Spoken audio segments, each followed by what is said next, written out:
We should have recorded this whole thing because I could have threw it on the back end. So I started recording now, and then I'll dump it on the back end later. So to reiterate, loincloth story is now canon. Well, I was trying to think of a way to make that make. Yeah, because he's like, oh, he's running around a diaper, and I'm like, oh, how do we make this work now? Hey, there's no time for bathroom breaks, okay? We're on a mission. These are like government-issued military-grade diapers. You're like that astronaut that was driving across the country to kill that dude. Yeah, that's right. Yeah. So then Chip's backstory. I guess we should have emailed you all this shit.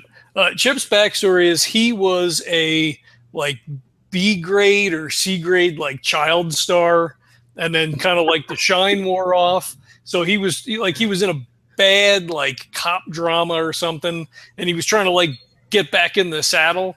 So he wanted to learn, about slip ships and piloting and all this kind of stuff. So he went with us on the first mission. Like the movie company paid to have him inserted with the team, which happened to be us. Oh, and then he awesome. got caught up in some of the weirdness. And then he met up with Scylla Sardassian, which is like the, Kim Kardashian of the world. And he made contact with her. And then the excuse for him not being there last session was that like he got his deal and he was on TV. So like he had his own slip ship show where like they would go to places, I think is what we were saying. You know what? That never actually became canon for real. That was brainstorming. Okay. The last job we know for sure. Now, he did get invited by Scylla Sardassian to come with her. Right. And I think enough time has passed where I'm going to have to say, yeah, that happened and you just weren't there. We can make it up later. But that was a one-time. He was a guest on her show. He'll probably be back on her show again. Okay. What he's doing right now is a series called Blunt Force Trauma. Oh, yeah. Nice. And for that, he had to learn to pilot. So that was part of his being tied up with you guys. When he was a kid, he was a child star on a show called, it was like Backyard Kingdom. Yeah, something like that. I have to look it up. But He was a kid who played with like animated animals in his backyard or some shit. Yeah. That's why we call him, like his childhood actor name was Chip. So. And who is that? Is that Jesse? That's Jesse. Yeah. Nice. Yeah, that seems perfect. Actually, Jesse's going to be here, right? Yes, he is going to be here. We can start without him and then like drop him in as we're going. If you don't want to wait too long, like I don't know what everybody's time frame is. Like it's only 6 for us. So I mean, I am so unsure of what's going to happen that I don't even know how to answer that question.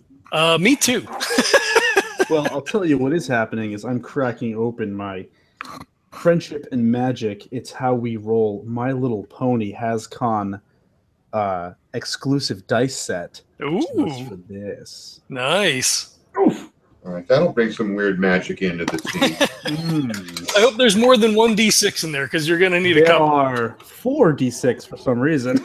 Nice. Good. Yeah, I was looking at your stats and I'm looking at mine. Like I've got all 2s and 1 3, and then I look at yours like 4 3 2. Well, that's why I threw it out there because I added in that whole class advancement. And the Special Forces class advancement, like +1 to Psych or Brains, and I'm like, well, I'm gonna put it in Psyche because he's a crazy slip ship driver. Yeah. But I started with the base with one of the like the pre-made ones. Like I think it was 2 3s and all the rest 2s, like 3 skills at +1, and then like 20 CP left over. Yeah. I think that's what I put in there. So yeah, I think I went with more skills. Changed it. Yeah, those class advances help a lot. Now, in your case, we've waived or at least part of the negative, which is that you're on a secret mission and the GM will tell you what it is, right? Which means that the GM's got a major hook in you, which is kind of the cost of that advance. Yeah, that's why I threw out that whole thing of like, whatever I did to get booted is still sort of a mystery to me. Right. So what that means, you know, on a meta level here, is that at certain points, I'm just going to contact you and force you to do something, and you can't really say no, because I'm in love with that. Yeah. You know, once you're in, you never really get out. Yeah. So like it was like, yeah, you're burnt, son, and it's like, well, you're not really burnt, but you haven't figured that out yet. We're going to tell you. You know what? You're not really burnt. You have to do this for us, or else we're going to kill you. I enjoy that so much, and I was a little foggy on how to set up the debt, because I'm definitely in debt. I've been advanced some product, some of the Coleman Napper soap, and I don't know how that like there's like 2 or 3 advances have already elapsed. So the pusher who works for the dealer or whatever, that's who I'm indebted to, however that works. Okay, so how many points did you go over? How many points did I go over? Like, how many points are you in debt from your character build? Oh, hold on. Should be a bunch. well, and that's why I wanted to talk about this, because where is it? Basically, mechanically, debt is a way to spend more than 100 by giving the GM a hook. This is good because this probably means that I did something that I wasn't supposed to. Which now I'm gonna go grab my charging cord. I'll be right back. Okay. So if I went. This is what I 3 in 2 stats, 2 in all stats, 3 skills at +1, and 20 CP left. All right. So I did 3 psych, 3 grace, and then everything else has 2s if I'm reading that right. Right? Okay. Yeah. 1 skill in slip dynamics, piloting, air/space, and then 1 in firearms. And those are the 3 skills that I put +1 in. Those are from class advance. Well, that's that short form character thing. Oh, that's from the short form. Okay, so we haven't done the class advance yet. Yeah, I haven't touched that yet. So 3 skills at +1 and 20 CP left. Okay. I'm foggy, but I think with the 20 CP left, that bought me 1 skill rank from 1 to 2. Uh-huh. And I think I put that in slip dynamics. So that's why I have a slip dynamics +2. Good call. And then after that, I did all the other stuff, but then I went down to special forces. Add 1 to might or psych. So I added it to psych, which puts me at a 4. Right. Add 1 to any firearm skill or hand weapon. So I didn't choose one on the offset. So does that mean that I put fighting and +1, or do I have to do something else with that? And I'm sorry, not fighting. Add 1 to any firearm or hand weapon. I had firearms, so I just put that at a +2. You can either take that at a +2, or you can pick up another weapon at a +1. Oh.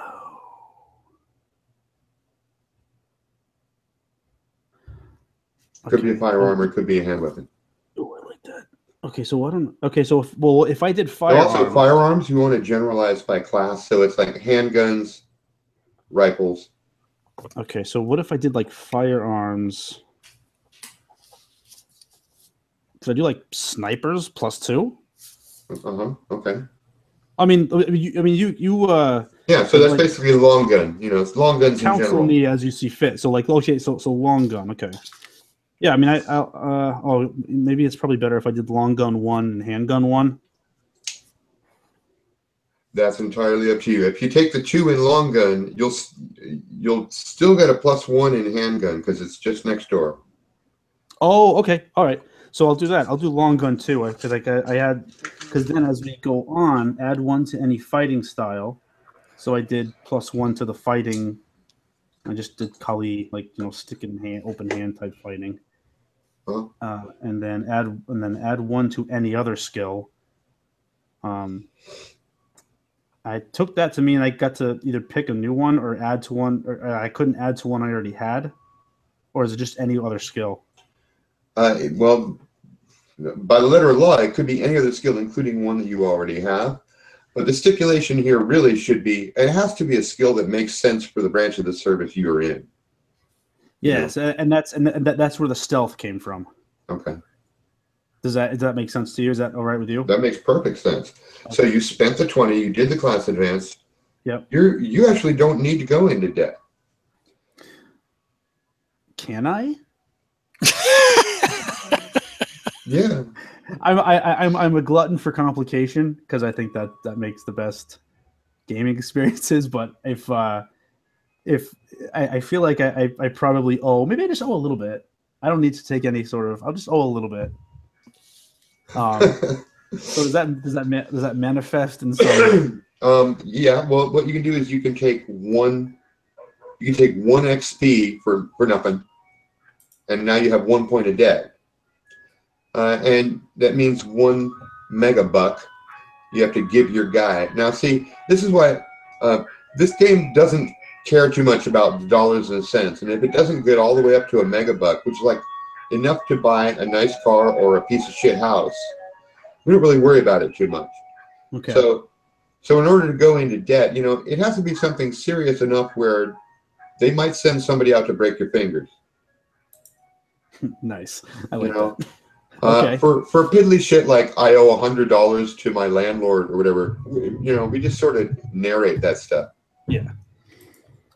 Okay, cool. So I think I'll do that. The one level of debt. Okay. So that's you said 10 megabucks. So that gives you 1 CP, which you can either just hang on to. I'll hang on to that. Or you can spend it on like some gear. Oh, gear. Yeah, I definitely, being booted out, I don't have any weapons per se. It's probably just. Oh my God, what would we have for gear? Oh God. I was so worried about all right. That's it. Yeah, that's it. Well, Todd, let me ask you, because I don't remember. The guys that attacked us in my house, did they have rifles or pistols? They were semi-automatic, snub-nosed. I feel like it was They pistol. weren't. I don't think they were really pistols. I'm picturing something like little Uzi-like things. Okay. Right. Oh, you know what? I have a pro kit. In what? Oh, Probably military, right? Like maybe it's a bug out bag that I had. Yeah, that makes sense. And it was like, oh, they burnt me. I'm getting my bag. I'm getting the hell out of here. So you say it's a narrative device allowing us to assume the existence of professional tools and basic equipment. The contents of the kit vary depending on the skill. Okay, so it's probably going to be some sort of like a, disappear, like a get your bug out bag and disappear type stuff inside that bag. We have like rope match, like waterproof matches, probably like a combat knife, poncho. Yes. Sure. Like your basic, like MREs. Like if it's a bug out bag. MREs, multi-tool. Yeah. Oof. Yeah. Okay. Well, that makes sense. Yeah. My knowledge and understanding of what would actually be in a bug out bag is very limited. You might have like, glow sticks or like a small flashlight, certainly matches, cord, knife, multi-tool. All right. I like it. Water. Yeah, probably some food. Even if it's like power bars, even if it's not full meals. Ooh. Yeah, it's like granola bars. Yeah, it's enough to get you from one place to another place. To get yourself set up. Here's another idea for that one extra experience point that you picked up because you want to be in debt, or if you want to be in debt like that. You could buy a pro kit for one of your other skills. Like stealth would probably be all the camouflage paint and netting and shit to make yourself for a couple different types of backgrounds. Oh, okay. That could be your stealth kit. Okay, I like that idea. Okay, so gear stealth kit. Okay, so that costs you 1 CP. Now you're 1 in debt, and there you go. You have to pay your guy 1 per month. If you go over 30 days, something bad will happen to you. Nice. Okay, debt a month. And if I put, it's appropriate to put debt on the debt month space 1. Yeah. 1 CP. One M actually. 1 M. Right. I'm sorry. I meant to say M. 1. And your pusher's name is Clarence. Oh, Clarence. Yeah. Oh, man. He's a sleepy black guy who plays guitar. Ooh. So, you often come in and find him asleep next to his guitar. One of his ladies takes care of the deal for you. Okay. He's only sleepy until you owe him enough money, and then he fucks your shit up. Yeah, that's when he wakes up.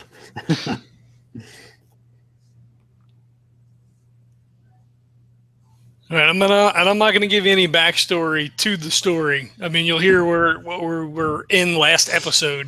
I listened to the last episodes. This whole dream thing is blowing my mind. Like I was like, what is even happening with the dream thing? That was such a great episode. Yeah, I was digging it. Usually sleeping.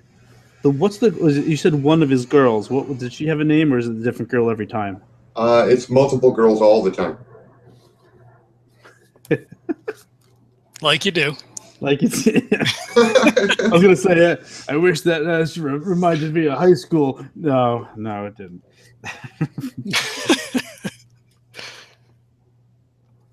And Clarence is one of those guys like, yeah, man, it's cool. Chill. One of my bitches hook you up.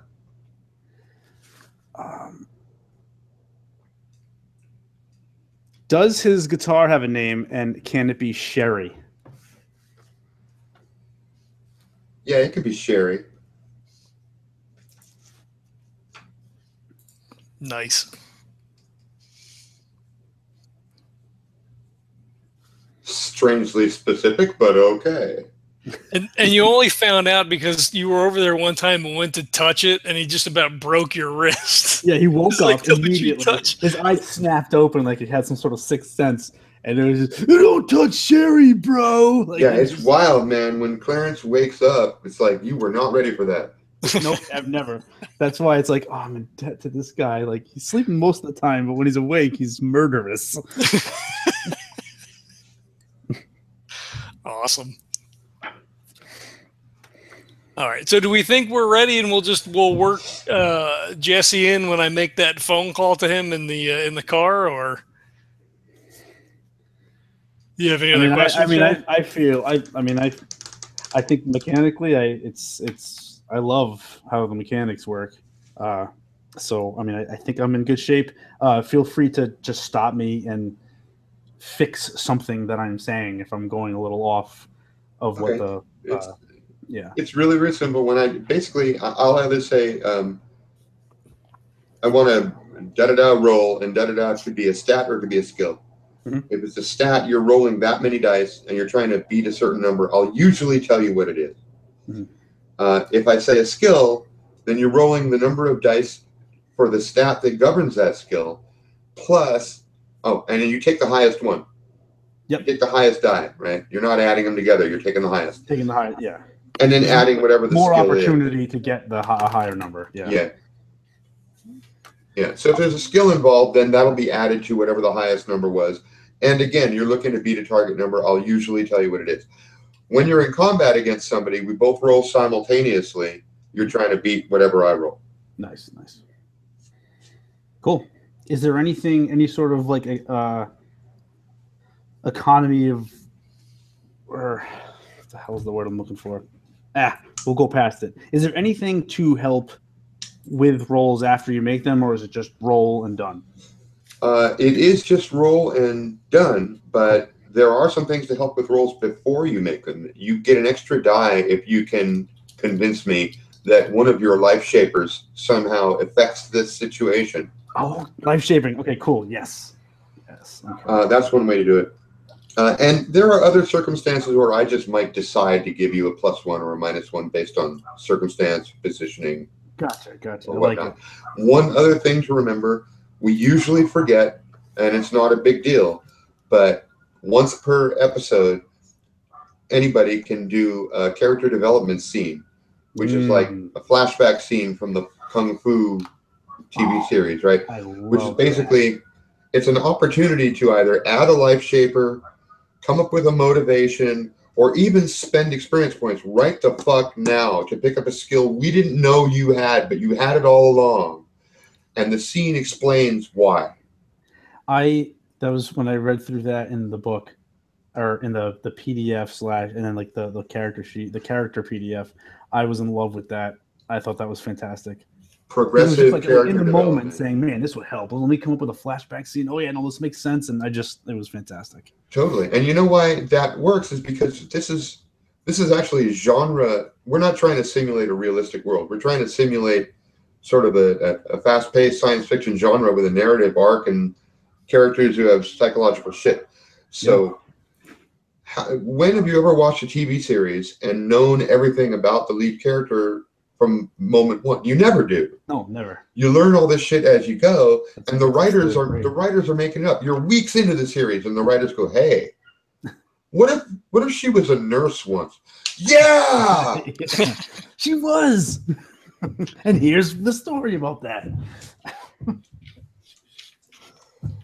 We'll get to know you as we go along, which is the way you get to know real people. Yep. That's it. All right, so we ready to kick this pig? Yeah, I guess so. Okay. All right, so welcome everybody. We're up to our third session of DayTrippers. We've been a little spotty getting this on the schedule due to varying schedules and conventions and whatnot. We have a new player with us tonight. John's going to be playing with us. John Beta, I guess we're calling you. John 2 Beta. John Big Boutte. John's in our Cypher system game, so he should sound familiar. Right back. So we're excited to get John in. John's playing kind of a crazy character, but we'll learn a little bit about John or Reggie Carlisle as his character is known as we get going here. But I'll try to give you a little bit of a recap as to what's going on. It's been a little while since this one has hit the airwaves, so to speak. So at the beginning of last session, Nash was in a really bad way. Teetering on suicidal, but was able to kind of come back around. He was seeing a psychologist who turned out to be one of Susie's teachers. She had gotten him a cat that kind of like, helped to, sort of solidify those things for him and kind of bring him back around. Fitch was, working on his piloting skills and doing all that sort of stuff. As we were moving along, we go over to like grab Susie one day. And she's like zombified. She's like all kind of like spaced out and whatnot. So we're, she's in and out of consciousness sort of thing. So we drag her over to the school, like, change the surroundings, try to go over and like talk to Dr. Martez, her teacher, see if we can figure out what's going on. And, there's not really any help there. She's, part of this program with Ingwe Cordoba. Somnambula Inc. He's provided all these dream decks for all the psychology students, so all their dreams are being uploaded to this dream database. So that's like a really weird kind of thing. Nobody really sort of knows what's going on. Chip is off doing his own thing. He's not really around. They contact what's the hell's his name? Lithium. Nash needed to apologize. And they needed to get some information about what was going on with Cordoba. He was kind of sketchy about it, offered a little bit of information and then just kind of bailed. They go back to Nash's place. Nash puts on the dream deck again. They're just trying to figure out, what the hell's going on. Maybe there's some weird thing. Nash thinks maybe they're coming after him. Ingwe or Lithium had said that, the dream decks are sensors up and they're, trying to, find something. And Lithium, kind of indicated that Susie was the thing that Cordoba was looking for. At least one person. There may be more. We don't really know what's going on. So they go back to Nash's place. Lithium calls Fitch and tells him to get out of the house right before these thugs bust in, start shooting the place up. Nash and Fitch, they're able to take him out, and they're sitting in the SUV outside Nash's house, and they pull up the coordinates on the GPS, and the van came from a parking garage not far from the house, and prior to that, it was from a car rental place. And then there's a call from a Sacramento number, which is where the Somnambula Inc. Building is located at. So the mystery deepens. So there's a little recorded bit that Vince and I did prior to tonight, because he's not here tonight. Essentially what happens is they have a conversation in the car. Nash realizes that Susie is unprotected, as it were. We'd left her in her apartment. So he asks Fitch to go over and grab the cat, grab Susie, contact Lithium to see if, maybe he can shelter Jasper and Susie until this kind of thing blows over. Maybe we can get him to circle back around, or maybe not. Lithium might not want to be involved. So we, may have Fitch sidelined for a little bit.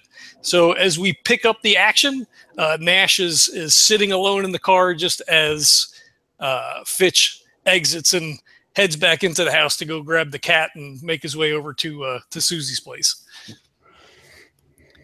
So Nash is, door closes, Nash is kind of sitting there, and he's kind of staring out the window absently, sits for a minute, kind of like bangs on the steering wheel. He's like, fuck.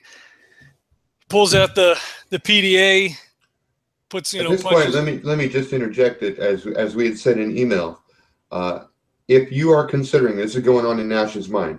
Yep. If you're considering going into Somnambula Inc., you can only assume that the security there is going to be at least as good as the guys who've been sent out, which makes you realize you might need some backup. Yep, exactly.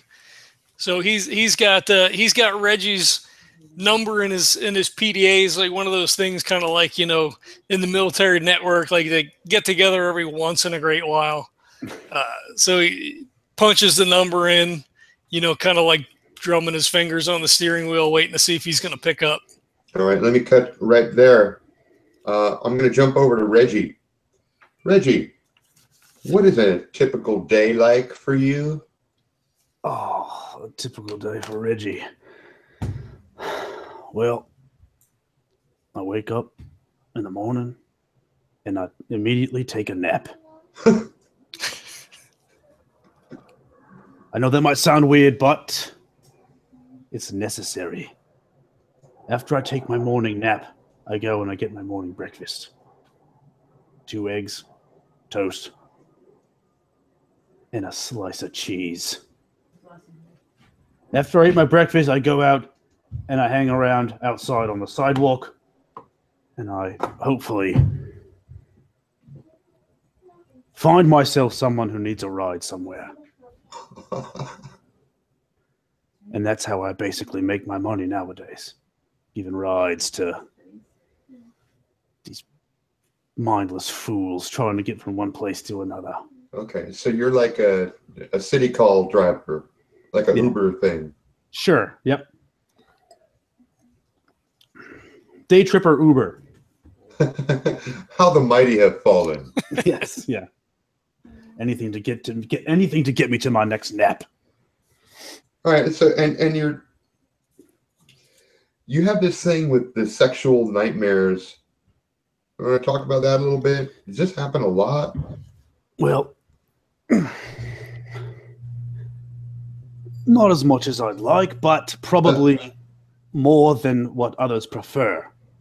So what happens is I've got basically a dream, and the dream is well, as it says in the name, it basically turns into a nightmare, if you know what I mean. And it's very sexually based. So it could be anywhere from desires that I've had perverted into ways that, well, quite frankly, they're unspeakable. And I wouldn't want to burden your fragile psyche with them. Okay, good. And let me ask you just this much. Are these sexual nightmares about your desire enacted, or is it about something that's enacted upon you? Well, it's in my brain, so anything, it usually is something that's acted upon me. I mean, you could get all, you could psychoanalyze me and say maybe I want the punishment inflicted upon me because in some dark spaces of my own brain, I feel as though I deserve it. But Well, here's what I'm going at. Just from a character definition standpoint, I can see this go in two ways, right? Either you have a rampaging beast inside you, or you're a tormented, traumatized victim, and those are very opposite characters. So I'm wondering which it is. Well, if I have to choose one, there's a rampaging beast inside me. There's a rampaging beast inside us all, Doc. But really, as long as we can tame it, and for me, that's with the nappy. I just realized that we're in the middle of a scene right now, and I'm the therapist that you report to on a monthly basis. That's where we are. Yeah, that's where we are. Wait a second. Am I dreaming right now? I really want to tell you, Reggie, and I think you've made some great progress. The ability to introspect is one of the most important tools we have for healing ourselves and getting past these life traumas. And I know you've heard me say this before, Reggie, but we really need to get you on a detoxification program. The drugs are not the right way to deal with your issues. Now, deep inside, you know this. I could humor you, and I could say, yeah, I definitely know this. I definitely want that. But what if I told you that I don't want to be free from these things? What if it drives me now that I'm without a purpose? I've got no... I'm a taxi driver, Doc. That's and not at that moment, I need to be riding slip ships into other realities. Just, doing what I'm good at. There's a bing, and the screen shows you have 10 seconds remaining, or slip another coin in. Because you're in a kiosk. Wait. You're talking to an auto therabot. Oh, these damn therabots. Hold on, I've got something. Damn it. No, I have nothing. And then it'll expire, and probably it pulls back, and it's just like me standing on the sidewalk like it's a damn ATM, like it's a teller. Oh, no, please. This is civilization. There's a door. That's right. There's a door. Yeah, so my head just drops. It's a photo booth. It's a little photo booth kind of a thing. Damn it. Let's just slowly turn around and walk out the door. Right across the street, there's one that's cheaper. You can talk to a priest. Ooh. Reggie sees it, and I don't know if I want to go down that rabbit hole. Religion will. Maybe next time. Okay, so you're standing on a busy street corner. Now, let's assume that you live somewhere in Northern California, not too far from Diaspora Ranch, because you want to be available for any flights that come on the roster. Okay. So you're maybe even in Sacramento? You think that's stretching it too much? No, I think that sounds fine to me. Whatever works convenience-wise for the whole thing. That's where I am. You're on a busy. Let's put you in San Jose. Nice, relaxing place. So you're on a busy street in San Jose, and your phone rings. And I'm going to jump over to Jesse. Jesse, are you there? Maybe I'm not jumping over to Jesse. Are you muted, Jesse? Maybe he walked away. I told him we bring him in. Yeah. Well, I told him we bring him in when I made the phone call, so he might have got up and walked away. All right, let's go back to your phone call with Reggie then. All right. So ring, ring. Oh, he's saying he's speaking. Well, we're not hearing you, buddy. Yeah, we can't hear you, Jesse. Check your settings. Make sure your mic is selected. Same thing as every other time. I did it too, Jesse. Again, cipher system realness. It probably rings. I imagine there's a cut. Like I'm staring, kind of squinty-eyed at my phone. Who is it? Oh God, I don't remember this number. Hello, Reggie. Hey, Reggie, it's Nash. Nash. Where do I know that name from? From service, man. I mean, we were kind of like cross missions. Oh, God, Lieutenant Nash. Lieutenant Nash. Now I remember. How you been, mate? Well, you know, I'm okay. What are you up to these days? Oh, you know, I'm just kicking ass, taking names. You know, it's as usual for Reggie. Nothing boring. That's for damn sure. Oh, I wish I could say the same. So where are you at these days? Oh, well, currently I'm in shit. What did you say, San Jose? San Jose. Yeah. Well, I'm down the park there a little ways. San Jose. Where are you? Where are we, Todd? I don't know. Who's talking? I think we stuck you about a half-hour maglev train ride from Sacramento, which puts you anywhere in Northern California you want to be. I'm not familiar. Is that you across the street? Yeah. Let's put you in Frisco. Why not? All right. How far would I be from San Jose then on a maglev? Oh, not far at all. You can get there in 10 minutes. Oh, 10 minutes. Okay, great. I'm Nash. Fitch and I are in Frisco. Been down here for a little while. We make the trip up to Diaspora. You know, that slip ships and all. You know, just kind of like the old days. You got Fitch with you. You got Fitch. Well, he was so. Do you remember the time that I had a loincloth running through the belly?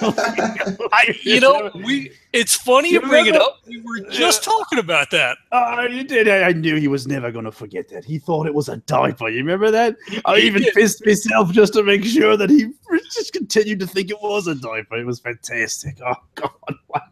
What's he doing? Is he still there? Put him on the line. Put him on the line. No, he just left.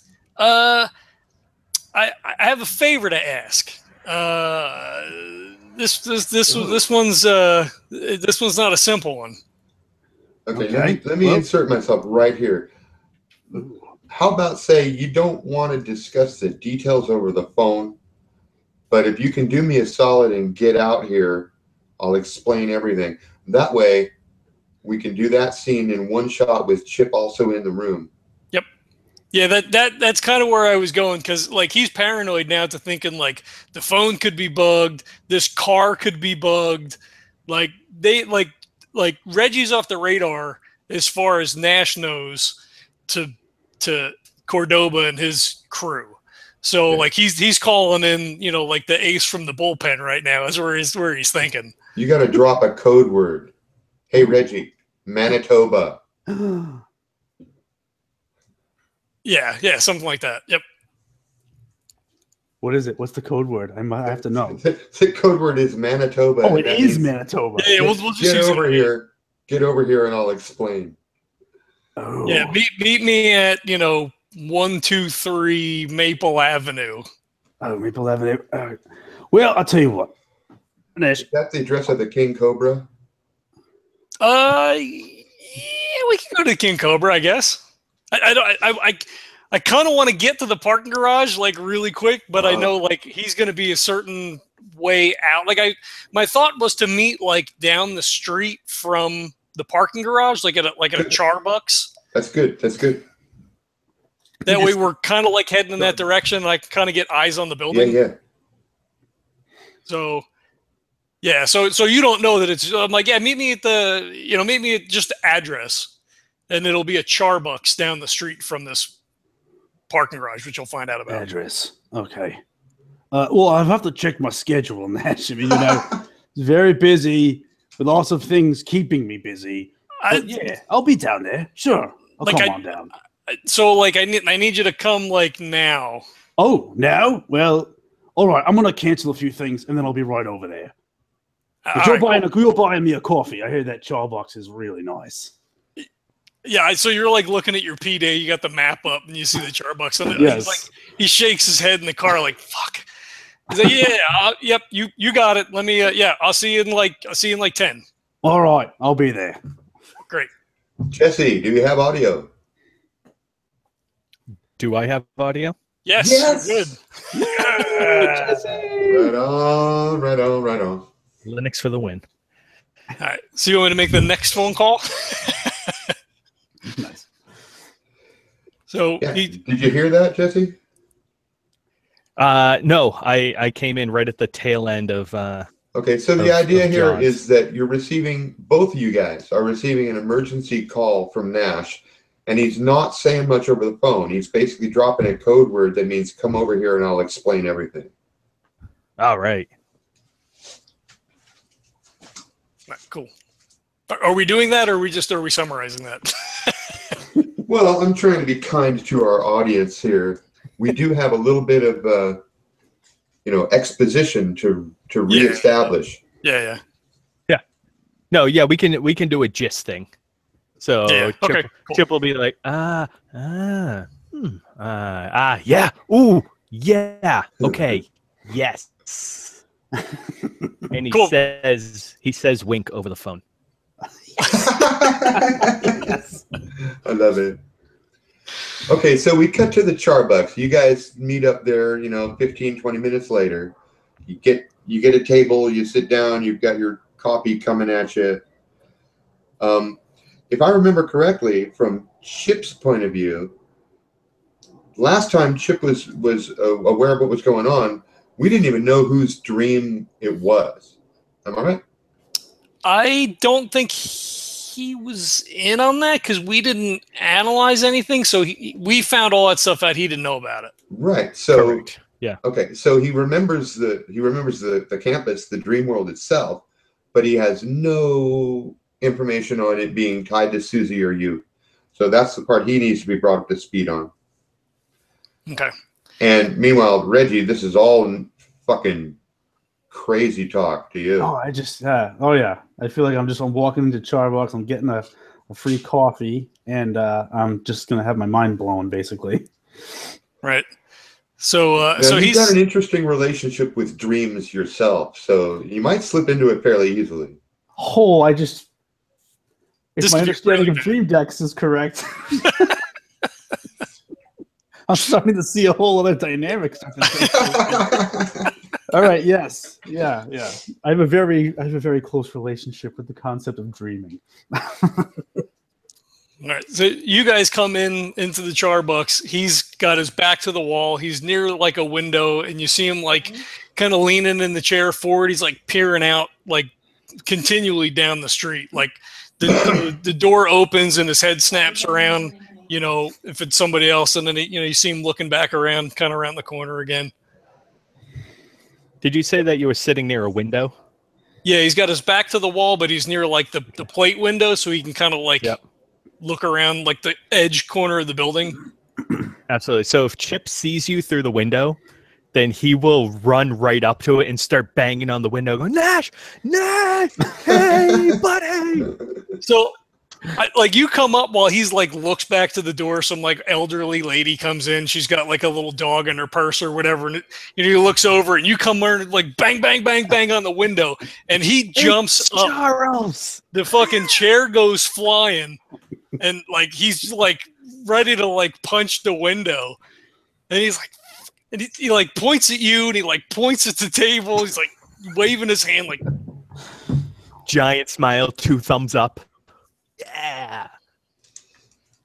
Things are going pretty good for you these days, Chip. You just last month you did a guest spot on Silas Odessian's "Follow My Ass," Sweet. and you've been hanging out with the B-list crowd, and you feel like your big shot is coming pretty soon. You can feel your career rising again. That's a couple of steps up. B is nice. A couple of steps up from F. So so you're looking good. You're feeling good. Your life is really good right now. I have a new tie. Right on. You have a personal trainer. Your abs look great. Oh, nice. I have them. There's 2 of them. Yeah. There are 2 abs. Yes. It's not just one anymore. Yeah. Fuck. My 1-pack is now a 2-pack. And you guys have never met, so you both have to be introduced. And then let's jump to the part of the conversation where Nash wraps this story up, because I'm wondering what he wants to do. Yeah, so exposition. This is kind of where things are at. He's like the SUV. The guys came from, and he's like pointing out the window, the parking garage over there. So we were planning on going back in to see if maybe somebody's waiting for them to come back, and we just beat the ever-loving shit out of those motherfuckers and find out what's going on. If there's nobody there, fuck. I mean, I'm out of my element, guys. Like Reggie, like I know this sounds crazy. I mean, Chip, you were in the dream world. Like you saw the shit, the baby, the. I mean, it was bad. It was a bad way. I don't know. Like they did something to Susie, man. I don't like. She might just be one. There might be more. Like we can't. Nah, man. I mean, that's fucked up. We got to do something about that Cordoba. We like you can't just be turning people into zombies and shit. Like, what is he gonna do to her? Nash would lean forward in his chair and Reggie. I mean, not Nash. Jesus, Reggie. That's too early for that. I can't be doing that shit. Reggie leans forward in his chair and he looks Nash in the eye and he says, "Nash, are you telling me that they're in people's dreams and they're taking their dreams from these people?" Well, I mean, yes. I mean, they're storing the dreams, like they can read the dreams, but I don't know what they're like. I don't know what happened to her. Like she's like a zombie. Like, fuck. Is this a zombie army situation? No. Like, I mean, like she's there, but she's not there. Like she's alive, but she doesn't she was like tripping to where she was a kid. Like she didn't know where she was. And then she would like snap back and then she would fade out again. Okay. Reggie, how about giving me a psyche roll? Oh, I love psyche rolls. That's a 4. You're going to roll 4 dice and tell me the highest one. The highest one is a 4. All right. You can identify with this situation a little bit because you have tried in the past, not wholeheartedly, but you've tried to get off the nappy. And what you found is that your grasp of reality and even your ability to perform simple functions really starts to fall apart when you don't get the level of dream that you're used to. Mm. Yes. If the human mind is prevented from dreaming, conscious reality starts to fall apart. And that includes your memory. You can like go foggy on your own name. Oh, I like that. Okay. Oh, this is serious. What? Yeah, clearly it's serious. Well, you called me to come all the way down here. I've got things. I've got stoked in the fire, stoked in different places. You tell me what you need from Reggie. Look, you never flaked on me. I mean, some of the guys, they talk shit because you're like, you're loincloth. That's all I'm saying. Like you do some crazy shit, you and your guys. But dishonorable discharge shit, whatever. That don't mean nothing to me because you were always there when we needed you, and I need you. I need you right now. And Chip, I don't necessarily like. I don't know if you want to get your hands dirty, but there could be a story in this that just bam, we just ripped this shit wide open. Like this guy, he's got everything. He's got thugs around him. He's got the law around him. He's owns this corporation and shit. But you're in the media. Like you're the guy. Like we get in there and like expose, man. Like this could be your shit right to the top. I knew I recognized you, Chip. What was that show you was on? What was it?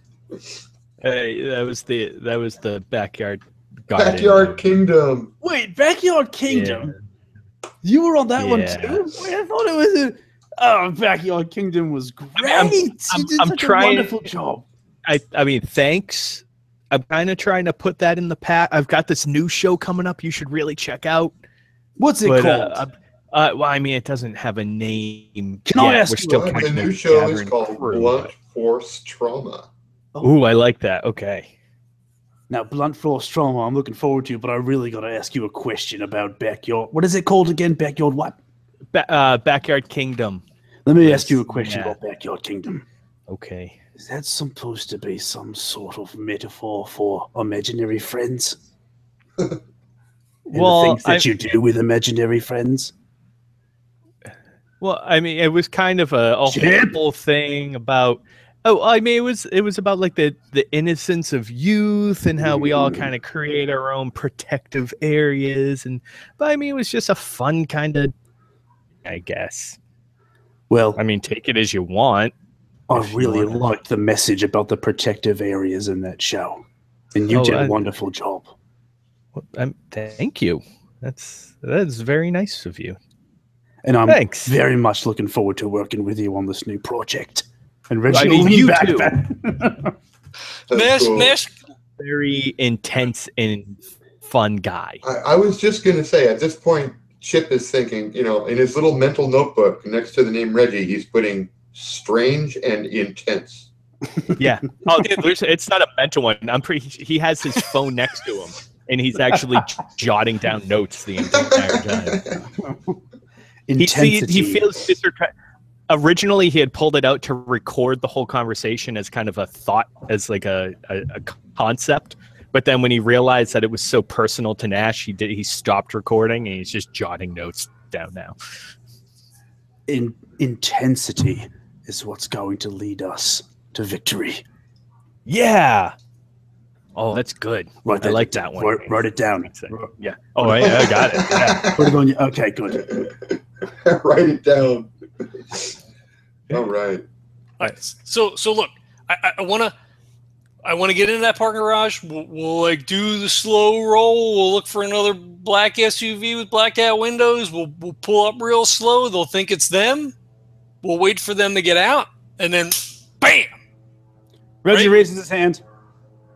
Yes, back. Now, I'll need a weapon. I've got you covered. I've got my service weapon in the back of the truck, and I've got a drone coming to drop something off now. Yeah, no. No, you're two baddies. You got their guns. Fitch took one, so I have the other one. So I'm like, yeah, the guys that attacked us, I've got one of the weapons in the car. There was like an extra 2 clips in the glove box. So Reggie, to you, because Chip, no offense, but actor, special forces.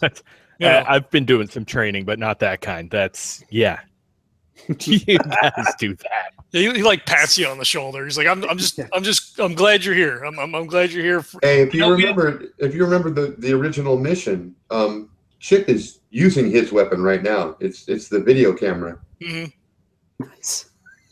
Yeah. Good.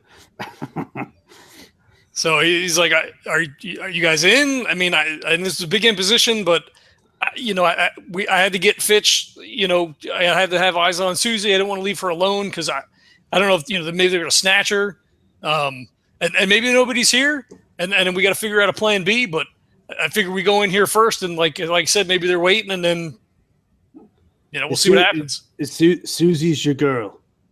Yeah. I can tell this is deeply personal to you. I'm in 100%. Chip reaches over gets up, reaches across the table, and grabs Nash gently by either side of his face, like you do a child. He kind of like pulls back a little bit. No, don't pull back. Don't pull back. You helped me restart my career, and I owe you so much. So much. This is beautiful. I'm gonna help do whatever I can for you and Susie.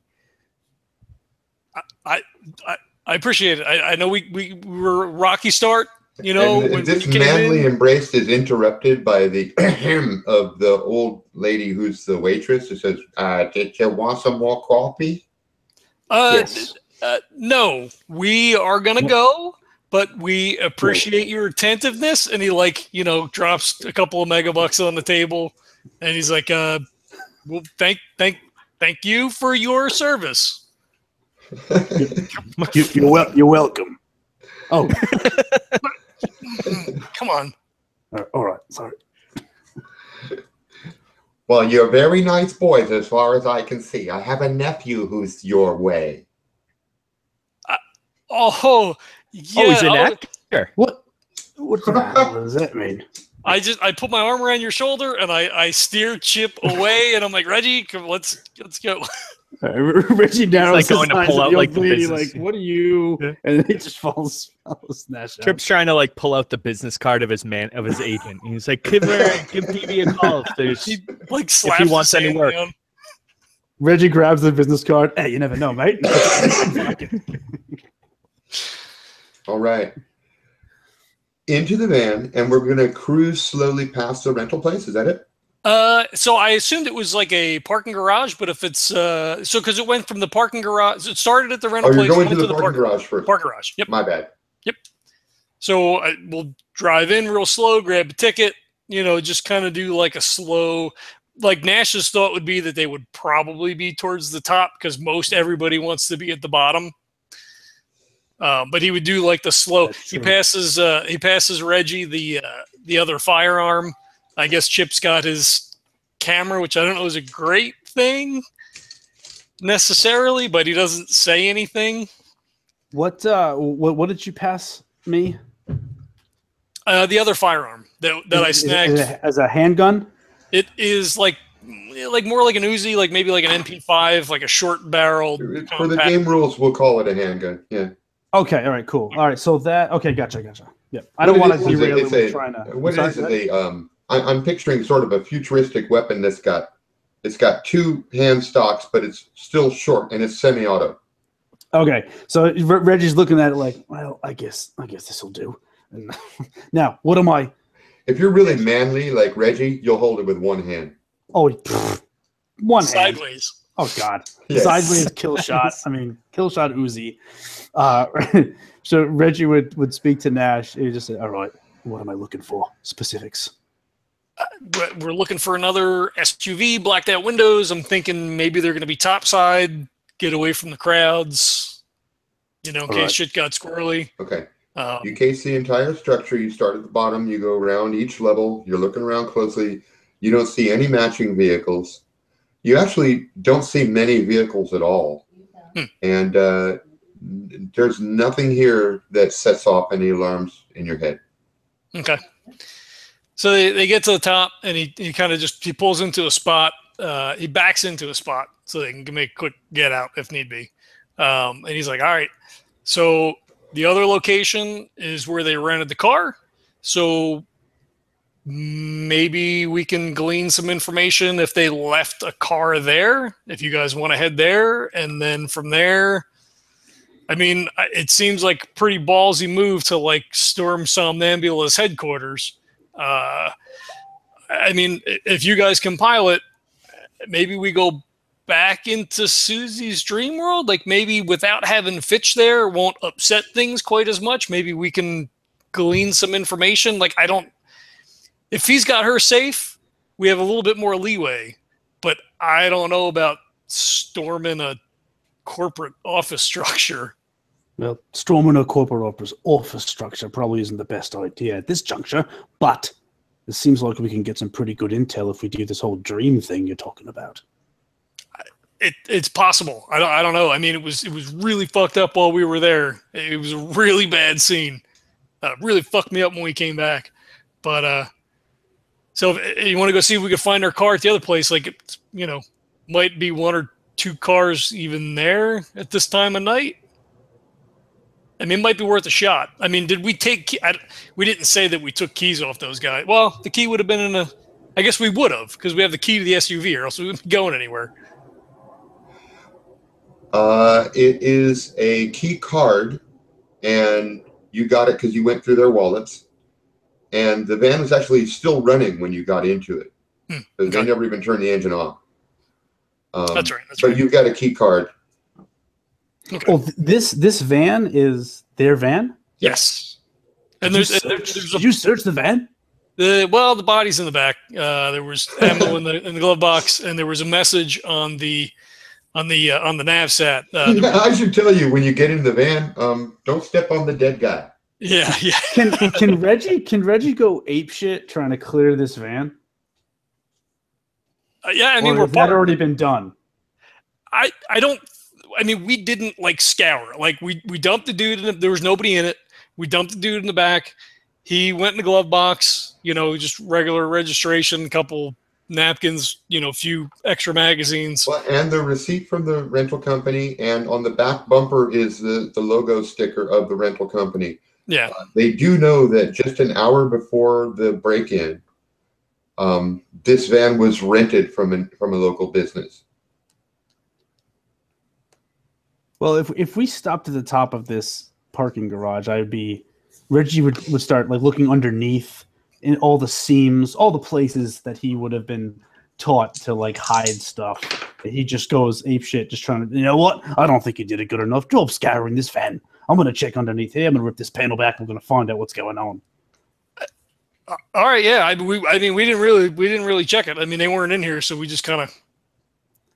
Reggie's on the job. Okay, Reggie's on the job. Reggie, you look in all the places that things are typically hidden on vehicles. Are you trying to keep the vehicle in nice and neat order, or are you? Well, once I found out that it's actually not Nash's, I'm probably not too worried about like what the interior looks like, but I won't do anything exterior to mess it up or anything. I'll just We're not cutting open any upholstery. Nah. Well, there's a dead body in the back, so yeah, I would be. Yeah. Yeah. I mean, it's kind of spoiled at this point. Yeah, I mean, like, Nash seats, Nash. Just ripping like stuffing out of it. Wow. Okay. So that probably takes you 10, 15 minutes, and you find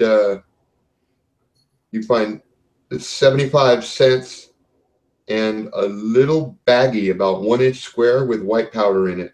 All right, I found 75 cents, and I handed to Nash. But no bugs, right? I mean, I didn't see any bugs. No, there were no bugs. There was just 75 cents, and that's it. So it occurs to me, when we go and drop this rental off, are we gonna leave the guy in the back? That hadn't really. I kind of forgot about him. Let me ask you a question. He hasn't been saying much. Yeah. Did you rent this van? No. Well, then we leave the body in the van. Fair enough. Espionage 101, mate. I'll clap him on the back of the shoulder. All right, let's do some brains rolls here, everybody. Try to beat 3. Can I add them together to make 3? All right. God damn it! Oh, got a 4. Need one die to come up 4 or higher. I got a 4. Okay. Your fingerprints are all over this bitch now. Oh shit! You know what? I'm a little rusty.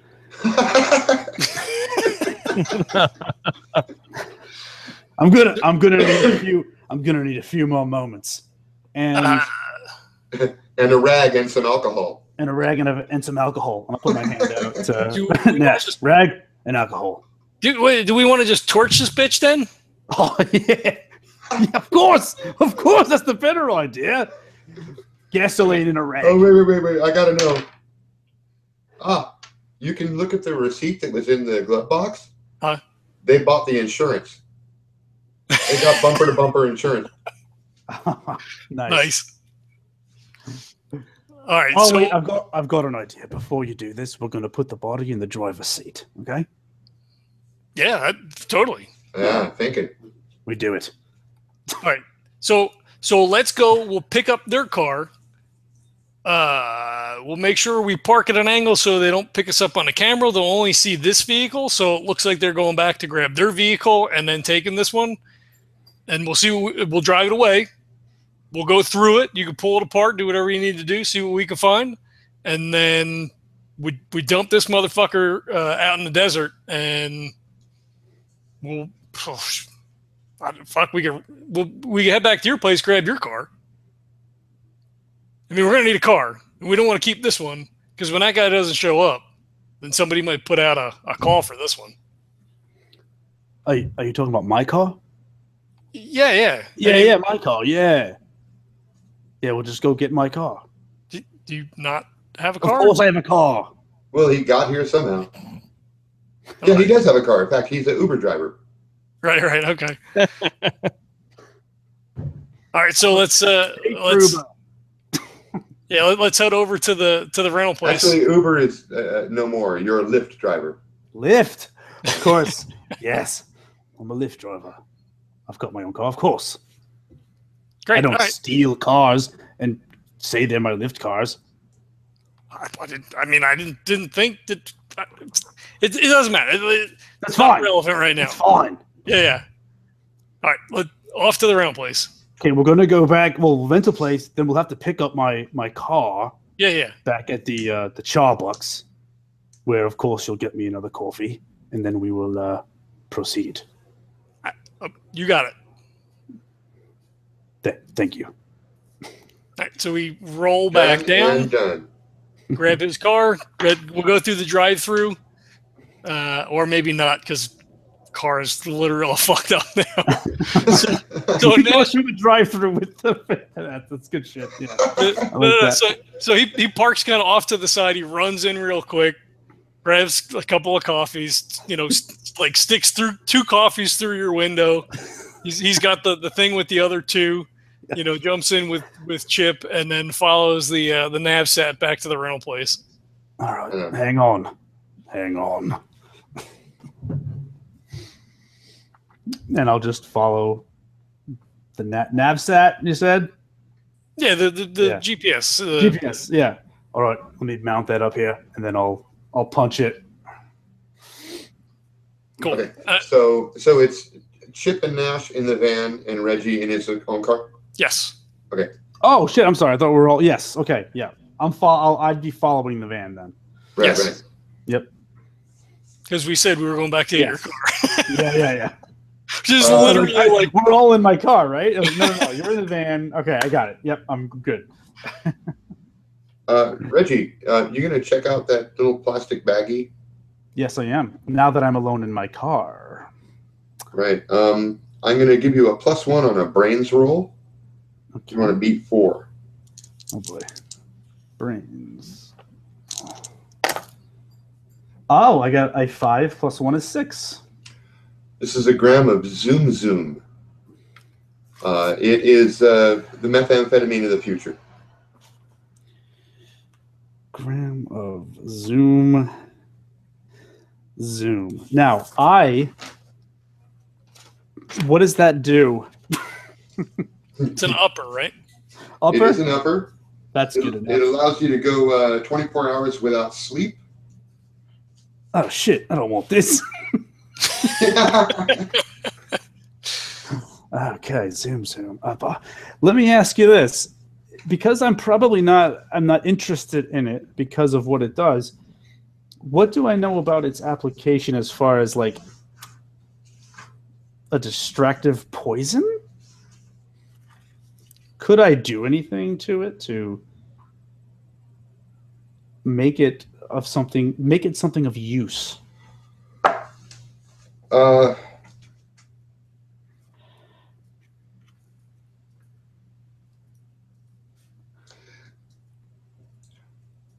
it's probably not enough to. Give me a brains roll again. Okay. You don't have any medical skills, do you? Nope. Chemistry, medicine. None of that, but I did roll a 6. Oh, okay. Yeah, you know that it causes mild hallucinations and hysterical nervousness and an inability to sleep if you overdose. A gram probably isn't enough to do that, though, right? Like if a gram would be enough to do that to a person who's not tolerant to it yet. Okay, I will keep that in mind and put it in my back pocket. By the way, loving the My Little Pony dice. They are nailing it.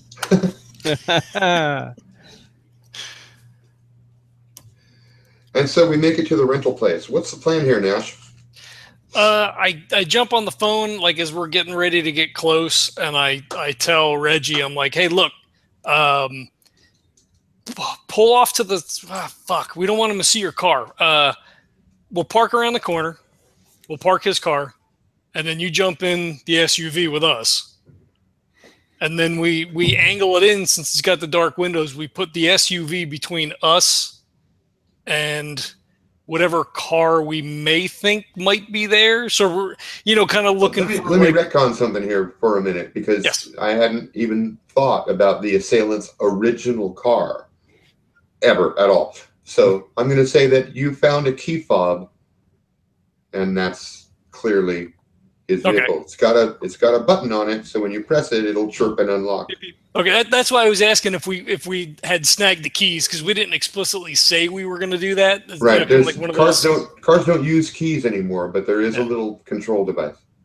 Okay, yeah. So we would have snagged that. So we pull in, we angle the SUV to where, like if there's a camera on the front of the building, like pointing down to the lot, that we pull in so he can get out and get to the car without his face being seen.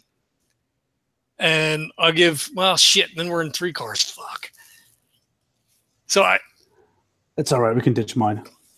Well, no, we're going to need your car because we got to burn this one and we want to take the other one, but we don't want to keep it. So I guess maybe then I give Chip the fob to jump in that car. So if we had the key, so if we had the fob, then I wouldn't have had Reggie pull over. So Reggie's like parked around the corner. Yeah, you don't need to bring it in at all. Yeah, I pull in with Chip. I give Chip the fob, angle the car. He jumps in that car, and then we all just take off.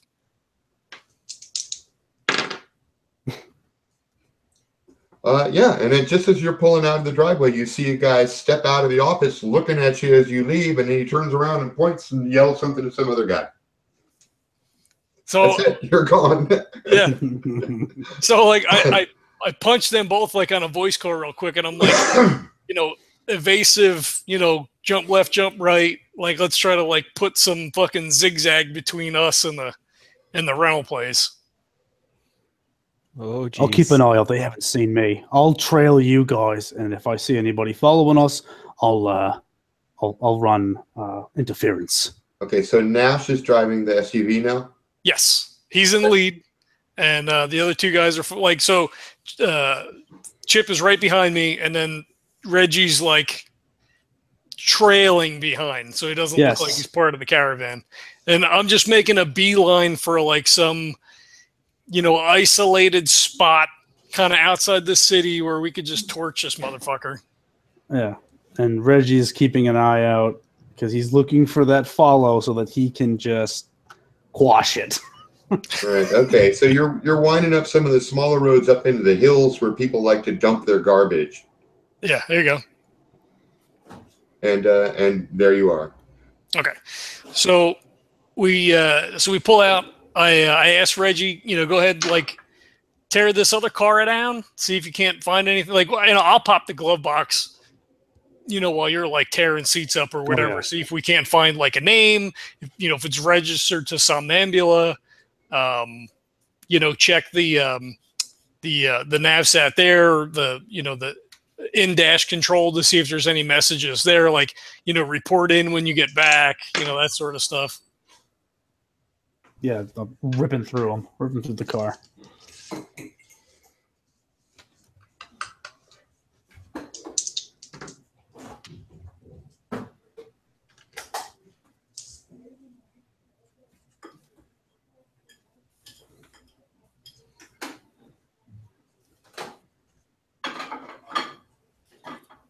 Rolling dice in silence. I don't know if I like it. All of these are random. Oh, shit. Oh, and while you're doing that, I turn to Chip and I pull 2 PDAs out of the console of the SUV, and I'm like, these were in the SUV, or these guys had these things. They're locked. Do you have any kind of like? Can you hack these things? I mean, I can give it a go. I mean, I don't have any skills in that. I shoot stuff and whatever. Yeah, I mean, I've been kind of looking at stuff like that recently. I guess I could kind of give it a shot. All right, cool. So he gives you both of the PDAs to either try to unlock them while Reggie's doing that, and I'm like, after everything's out of the SUV, he's like, trying to siphon gas out of the back to like set this motherfucker on fire. Getting it ready so when we're done, because we don't want like the police coming to a fire while we're still digging around, but he's getting it ready. So Nash, give me a grace roll, just avoid crit fumbling. All right. 6 and a 5. Okay. You're doing a beautiful job of pouring gasoline on the car. Nice.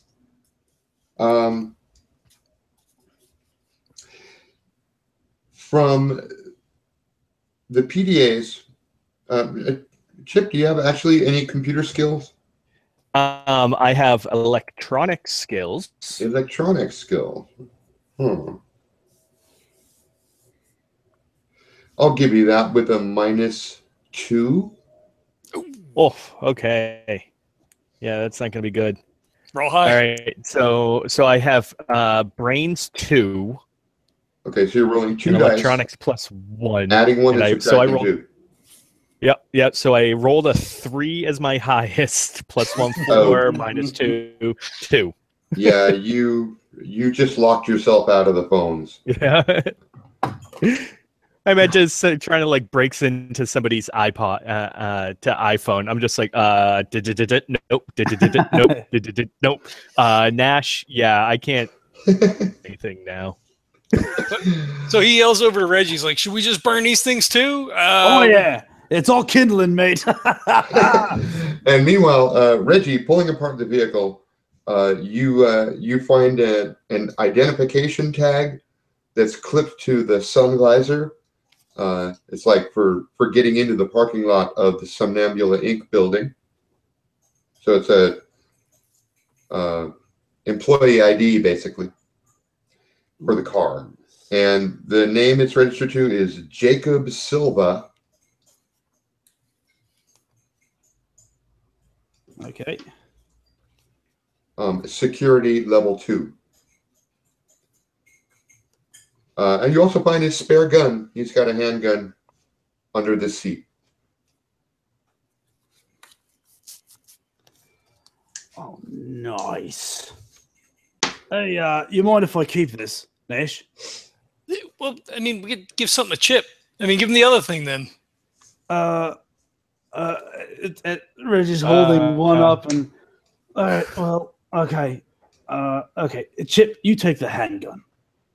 Okay, it's a small piece with 6 rounds in it. Okay. And he kind of grabs it with like 3 fingers from the top. He's like, "Okay, you ever shot a gun, mate?" Let me show you where the safety is. Yeah, Reggie takes it back from him, flips the safety on, hands it back to him. Maybe you want the Uzi instead. I mean, I just don't point at anything you don't want to kill, okay? Yeah. Okay. Yeah. I mean, I auditioned for a role in a movie once, but they just gave me like a piece of plastic to hold up. And I got okay. Yeah. For Nash, though. That. For Nash, and he like holds the gun up and like waits for his head. Reggie grabs your shoulder. He pulls you in and says, "This is going to be the audition for a part of a lifetime." Yeah. Yeah, and he like reaches down and takes the safety off. He gestures at you with the gun. He's like, "Yeah, don't ever do that." Oh, sorry. To an ally. It's okay. First lesson is over. You passed. Don't point it at an ally. Okay. Okay. Good. Okay. Awesome. Yeah, that's good. That's ominous. You got to keep that up. Yeah, you got. Yeah. He did this last time too. He was mimicking Fitch. Oh, yeah. You know Fitch. I've got a story to tell about Fitch. And I put my arm around Chip, and like we could like wipe to the next as I just filled Chip in on the whole paper story. And meanwhile, Nash is striking a match. Yep. He flicks it with his thumb. It's a stick match. Flicks it with his thumb and just tosses it through the open door. And there's a panning shot of all of our eyes with the reflection of the flames. Yeah, and you know what? It doesn't take long to hit the gas tank, and that fucker explodes. Nice. I turned to Chip and I clapped him on the shoulder. And I'm like, I thought that shit only happened in the movies. No, that's real life. That's really hot. Right. So that's what she said. You've got the we've got. Should we keep this guy's car? Like, okay, by the way, everybody do a brains roll. I got it on a 6. My Little Pony dice. Wow, those My Little Pony dice are awesome. Okay, 5 alive. Well, now that you've just caused a massive bonfire to appear out of nowhere in the middle of an otherwise dark section of land, you'll probably be spotted by police drones within 120 seconds.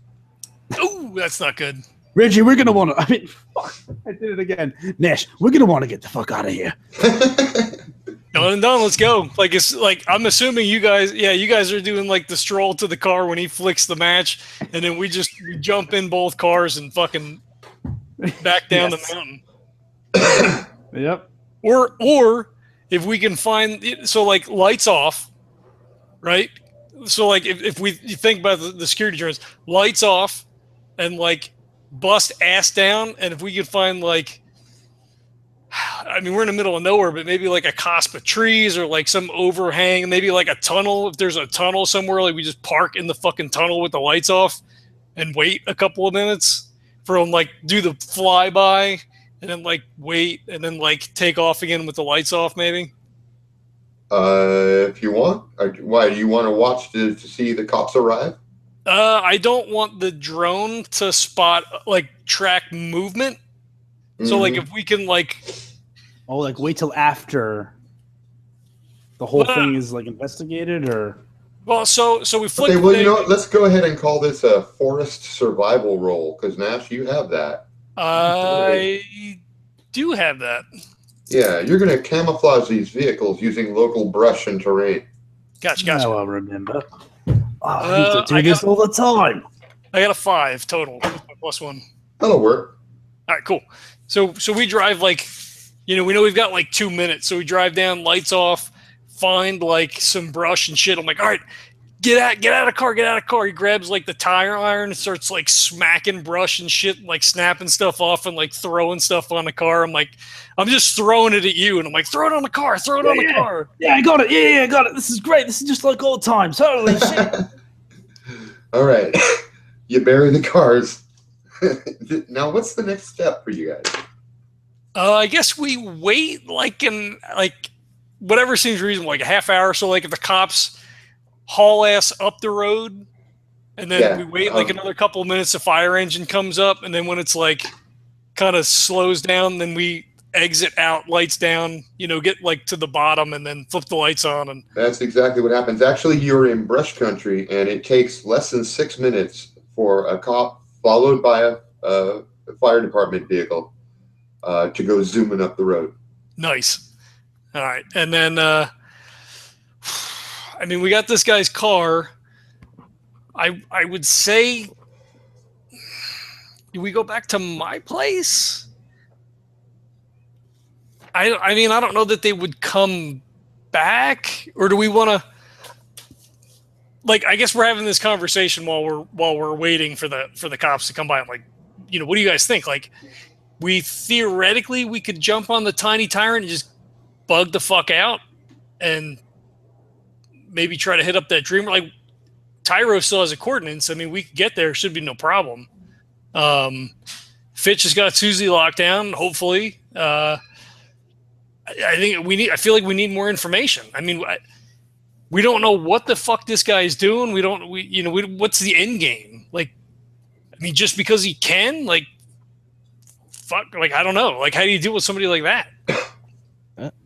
I mean, just from what you've told me, from what you guys from what we ran into and kind of putting everything together now, I mean, I think that there might be more information to be kind of holding information almost in Susie's world. So that could do something. I mean, there were whole access banks to information. Like, Yeah, who knows? he's holding Cordova is holding information from Susie's world. He's got that thumb drive, which was the object of your whole mission the first time. Yeah, well, but Fitch and I investigated that. Like, he put the dream deck on to see what information was on the thumb drive, right? That was last time, because we went back to go get the dream deck because we didn't have an emulator on the Tiny Tyrant. Like, Tyro couldn't do it, and we didn't have the skills to do it. If I remember correctly, it wasn't the thumb drive that he read. It was Susie's dream deck, and he saw all of her old dreams. Oh, okay, okay. So we never actually investigated the actual thumb drive. You handed it over. Well, we had made a copy and kept it on. Tyro made a copy for us. True that. Because I didn't trust it. Right.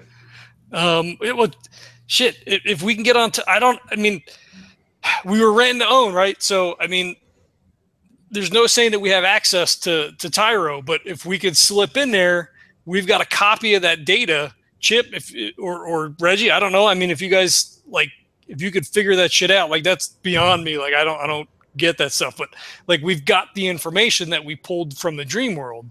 So maybe there's a key in there, and then maybe we can make a decision from there. I just want to kill him right now because, you know, he's got my girlfriend all fucked up, and that's no bueno.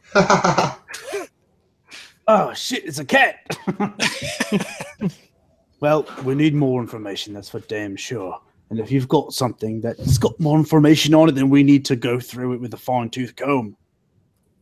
All right, so do you think we dump this guy's car somewhere and then we just all pile into your car? Because they could be looking for this car when these guys don't come back. I think they're definitely going to be looking for this car. So yeah, they don't know my car yet. So that's probably the safe bet. All right, let's dump this motherfucker. I'm gonna wipe it clean. I have to wipe it clean first. Yeah, we probably should burn this one too. He's sitting there. He's like scratching his face. Like, should we set you know, it would have been great is if we made it look like they hit each other head on and exploded. But it's too late. But instead, we're leaving a trail of inexplicable car fires up and down California. Look, Nash, I have to take responsibility for this. I need to be better. So I'm going to try my best to make sure that I'm thinking of this shit. All right, well, let's wipe it down. Fucking pull the fabric out. We could take that shit and throw it in the trunk. I don't know, like, fucking the hair and skin and shit. Like, skin. All the skin. Let's do what we can to get this one and then get the fuck out of here. Done. So this is all like in the brush. Then we head down. We dump that car somewhere like off to the side. Like, pull the seat covers off, wipe the steering wheels down, the glove box, all that shit, door handles. Are we in that place where we could push it off a cliff? You can find cliffs around here, yeah. Let's push it off. Let's do that. We'll start another fire. Like, we're coming down the side of the mountain. It's going to confuse them. It's going to be on the side of a cliff, and I'm not going to know what the fuck's going on. Yeah, you're right near Pacific Coast Highway. You can topple it off down into the beach. Yeah, we fucking do it. We just push. So like, I'll take my shirt off. I tell Chip to take his shirt off, so we're like not touching the outside of the car after it's all wiped down, and just push that mother. Oh, I just lost audio on you. I did too. I lost audio. Yeah. Oh, I hit the freaking mute button. I got there it. You are. Now it is you who must check your settings. I thought you had just bleeped yourself. No, I know. I thought so too. Like, we're gonna burn that mother. Strategic. No, I hit the freaking button on my headphones. So we take our shirts off so there's no handprints on the outside. And I was like, whoa, wait a minute. This is a G-rated show. I didn't fucking know. Forgot about that. What about the children? What about the children? It's destroyed. It's burning at the bottom of the cliff. Nice. We haul the fuck ass, and we're headed up to Sacramento to get onto Diaspora Ranch to see if we can access the Tiny Tyrant. What's the Tiny Tyrant? It's our slip ship, kind of. Oh, so it was provided by Cordoba for that first mission, so it's kind of sketchy for us to use it right now. I don't know if we're gonna have access, so stay frosty. Here it is. Oh, that's beautiful. It's a pretty little thing. Nice. All right. Capacity 3. So you know what? Good thing there wasn't a fourth guy. Yeah. Is that full screen for you, or is it small, or what? It's like a window. Yeah, it's smaller than full. It's close to full. What about now? Now everything is small. Yeah. Huh. Yeah, we could read. I mean, we could read it and see it. It's good. Oh yeah, that's good. Okay. So we're heading to Diaspora Ranch. But you know what? Something happens on the way. Oh shit! You're on your way up there when you realize that there's a spotlight pointing down on your vehicle. There's a vehicle hovering above you. Well, this is just embarrassing. Fuck. You know what? Hold on. Reggie, I go into evasive maneuver mode. I hit the emergency brake and I just start, just making every cut and turn I can to try to lose the spotlight. So Nash will look out the window to see, like, if he can see whether or not it's a police vehicle or if it's something, like, see if there's any obvious markings on the outside of the, assuming a helicopter or drone or whatever it is. It is a helicopter, and it is black. Fuck. I'm like, black helicopter. Get the fuck going. Got it. I'm on it. Well, okay. Now I know you got driving, piloting, but you specialize in aerial vehicles. Yeah. Yes. Yeah. I don't have a specific to driving. Okay, so you're going to take a -1 on this, doing a driving roll. And you're trying to ditch a helicopter. Good luck, man. You got to beat. Yeah. You got to hit 6 or higher. I'm a 6 or higher. Yeah. Well, I've got my Little Pony D6s. Wait a second. I got to hit a 6 or higher, and I'm at a -1. Yeah, you can't. You actually can't. I can't. Well, don't you have you got a skill of +1. Oh, because it's on the same. Okay, gotcha. And then a -1 because it's category removed. Okay. So you got to hit a 6. Got to hit a 6. And am I doing grace? Yeah, that's what it is. Okay. I'm not. I got 2 6s. I got a 6.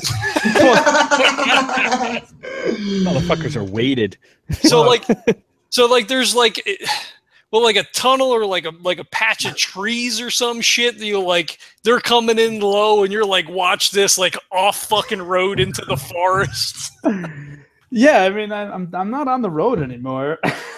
You've gone off the road, through a field, under some tree cover, onto the freeway, back off the freeway, turned around other way on the freeway. And as I'm doing this, I'm explaining, now, this is the problem here with trying to get rid of a helicopter is they're up in the sky. See? They're above the tree line. They don't have to worry about the rules of the road. So what you have to do is you have to even the odds by not worrying about the rules of the road yourself. And that's when I'm like bombing through the woods and onto the highway and doing like a 180 spin to go the opposite direction. Now, I feel like we're in good shape. You just made an experience point, Reggie. Oh shit! What does that do? Just write it down. XP. 1 XP for losing that helicopter. So Nash had started to pull the rifle just in case. And then like he goes off road, so he like drops it by his feet. He's got like one arm to the roof and like one arm on the door, and his leg like all the way out. That's and nice. Fucking underneath the dash, and he's like, God, fuck. Yeah, you don't want to hang on to something. Chip, you all right back there? I think. Okay, so just a couple minutes later, you're back on the freeway. Now you're headed south. You're heading the wrong direction now, but you've lost the helicopter. Like, that's... How the fuck did they find us? Fuck, maybe it's the phone. Maybe it's the phone. Maybe they're tracking my phone. Shit. Throw the phone out the window. Or let's crush it. No? Fuck. Well, let's leave it, because maybe it'll ping on the phone and it'll find it out here in the middle of nowhere. Shit, we're going the wrong fucking way anyway. It's true. So he wipes as much as he can out of it real quick, like any important phone numbers, shit, whatever, like notes, any kind of like personal stuff. It's a smartphone, right? Is it a smartphone type thing? It's like a Something like. All right, you're gonna want to clear your browser history. So he pulls the thing down, he clears the browser history, he just chucks it out the window as they're doing 85 down the side of the road. Yeah. You're on the freeway, so don't chuck it far. Just drop it into the lane, and somebody will run over it. Oh, there you go. All right. Yeah, so he does like the drug drop out, Super Trooper style. He just like sticks his hands out the window and just like boop, drops it on the road. Yeah. Nice. Like I mean, how else the fuck would they be tracking us? They didn't know, unless they were tracking his car. Maybe they picked us up from where we burned the car. I don't know what kind of organization you're dealing with here, mate, but this doesn't seem out of the realm of possibilities that they've tracking your phone. Well, fucking Somnambula, it's huge. They got satellites and shit all over the place. They got fucking dream decks everywhere. This is no fucking joke, man. That's why we got to break this open. Oh, I am definitely loving this, but I'm going to ask you a question. It didn't occur to you sooner to ditch your phone? No, I don't. Fuck. You know what? We're both rusty. Chip, make a note. Always. Right, let me throw a couple other possibilities out there, okay? Because you guys, I don't know if you still have them, but for a while you had both of those guys' other phones. Oh, we burned them in the car. Okay, you have the key fob from that other guy's phone. Probably. You have the Somnambula employee gate card. Oh, the employee fucking gate card. Yeah, so the fob was in the car that went over the cliff, and then the two PDAs went up in the SUV. Okay, you're still carrying the gate card. So yeah, so he's he tosses drops the phone, and he's thinking, he's like, all right, so we're gonna go over there. He's like, you get the thing. Fuck, we got that guy's the card, the security card. Oh, I really feel like this would be useful to us in the future, though. Oh, God. It might get you in the gate if you're planning to hit Somnambula. So this is a call you got to make. Fuck, I was thinking the same thing. That's why I was thinking about keeping that guy's car, because I figured they'd know the car, they know the badge, we just fucking sneak in. But fuck, if they're tracking us, I mean, then shit, if they don't have Tyro locked down, they can't know that we're going there. All right. Then we ditch the card. It's simple. We fucking come back for it, maybe. Yeah.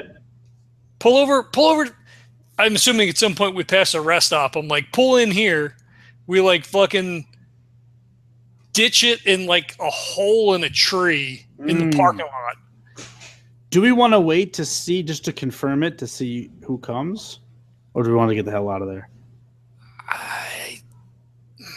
I mean, do we want to get into a firefight on the side of the road? No. And he kind of looks over his shoulder at Chip, and he's like, yeah, this is not Chip's territory. Maybe we should ditch it. We could always maybe try to come back for it. Of course, they might be watching. If they know where it is and that's what they're tracking, then they're going to put eyes on this thing to wait to see if we come back. So but it's he is doing the method of acting. So perhaps he wants to... Now, you're probably right. Let's just get the hell out of here. All right. So he sticks it in the tree, and then they jump in the car, and then they haul ass. Heal out. Are you trying to get back to Diaspora Ranch? Yes. So I feel like we're free of entanglement or trackability at the moment. Then we'll look for the next exit to like loop back around and get north, and then head back up towards the range. Okay.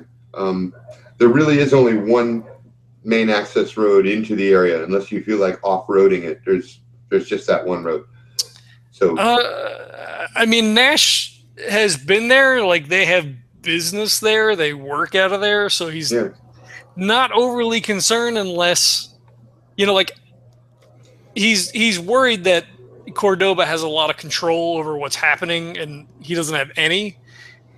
But he's not sure that Cordoba would be able to lock down all of Diaspora Ranch. No, in fact, you're pretty sure that he could not, because it's private property and not his.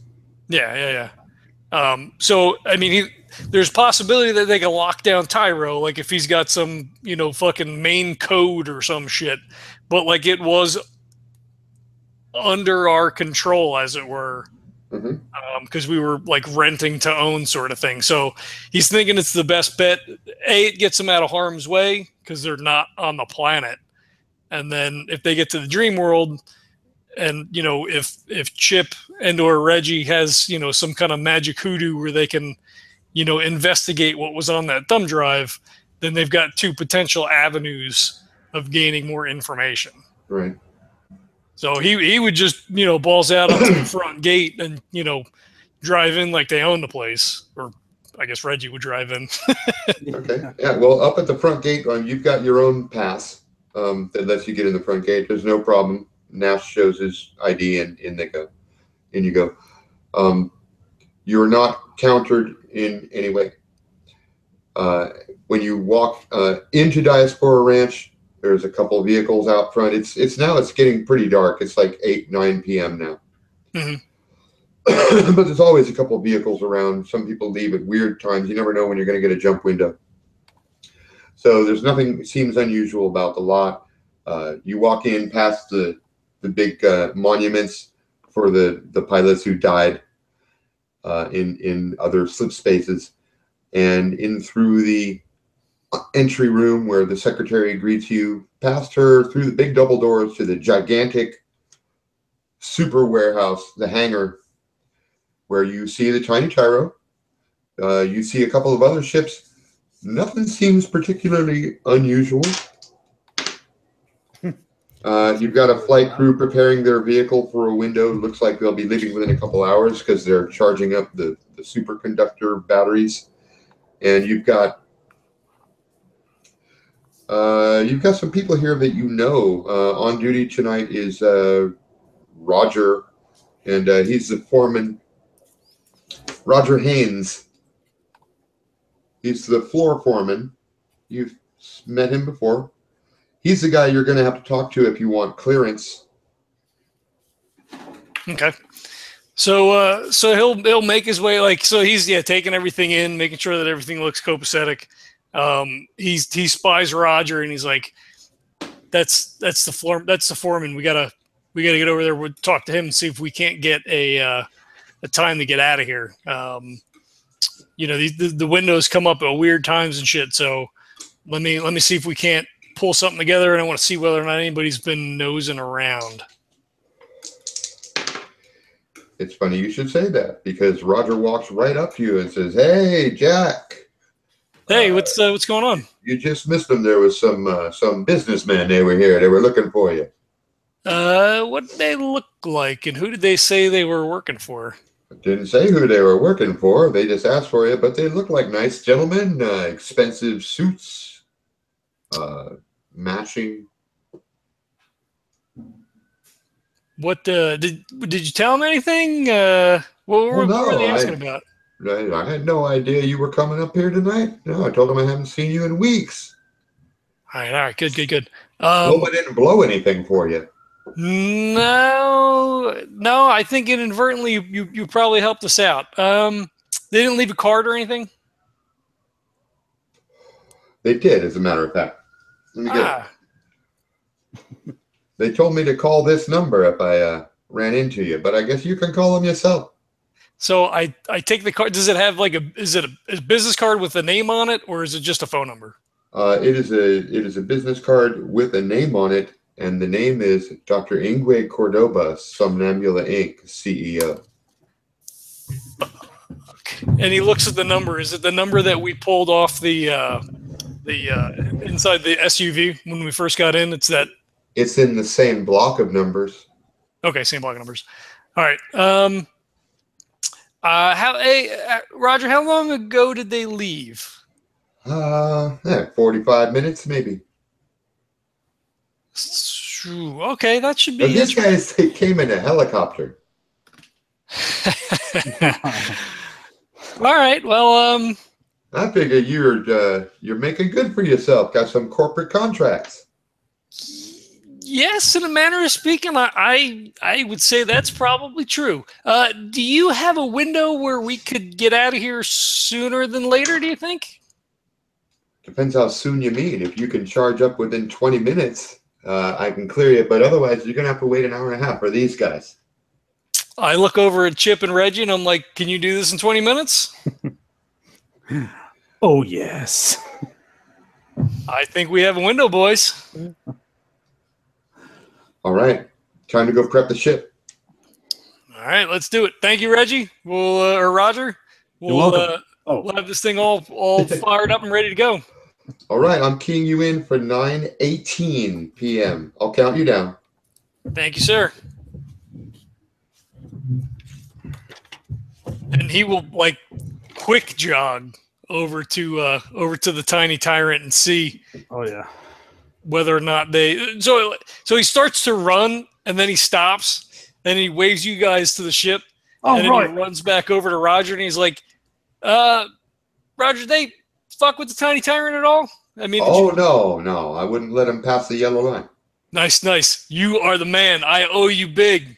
Hey, floor policy, safety first. Absolutely. He runs back over to the ship. He's like, all right, we're good. All right, let's do it. All right. It does not take the full 20 minutes to charge up the batteries. Tyro comes online. Good evening, Jack. It's good to see you. Hey, Tyro. We're gonna make a quick jump out of here. Chip is back with us tonight, and my buddy Reggie's here. So we're gonna need to look at that data that you saved for us after that other mission, and we're gonna jump back to those initial coordinates. If you can pull those up. Setting coordinates 26971. All right. And he pulls up a UI for you. You can you can click to the launch screen, and you can also click to read the thumb data. Now remember that he could not read all that data. He didn't have his operating system. It's some sort of proprietary code. Maybe that's what it was. You needed a Dream Deck to actually read the data.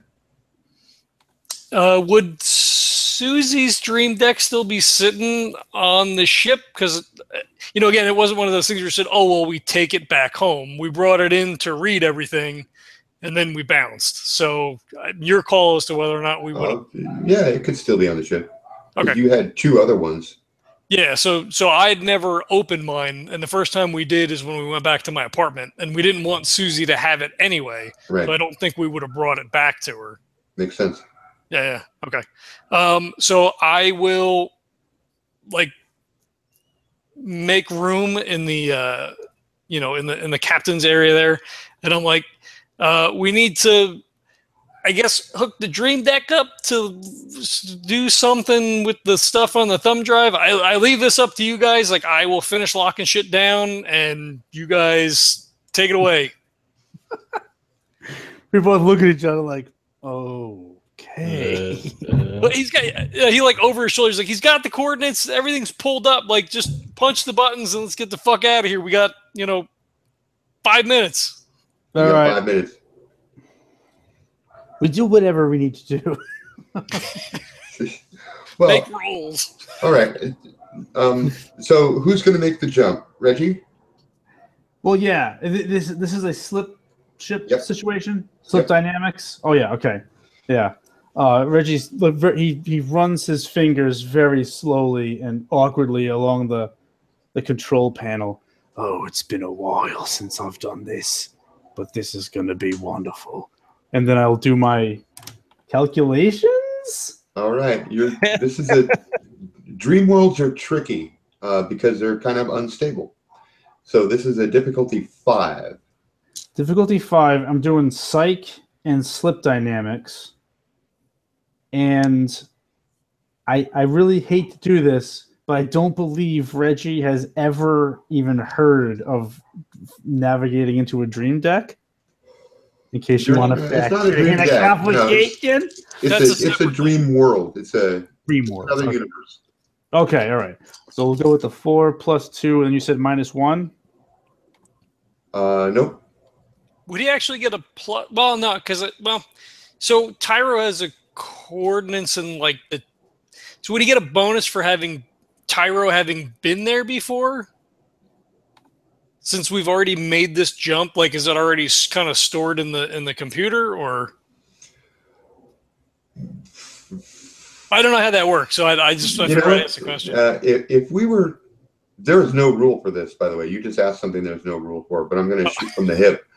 If we were talking about a physical planet in 3D space with a known orbit, then I might give you an ad. But this is a dream world. It's an unstable dream world. Sure. And time and space don't work the way you think they do.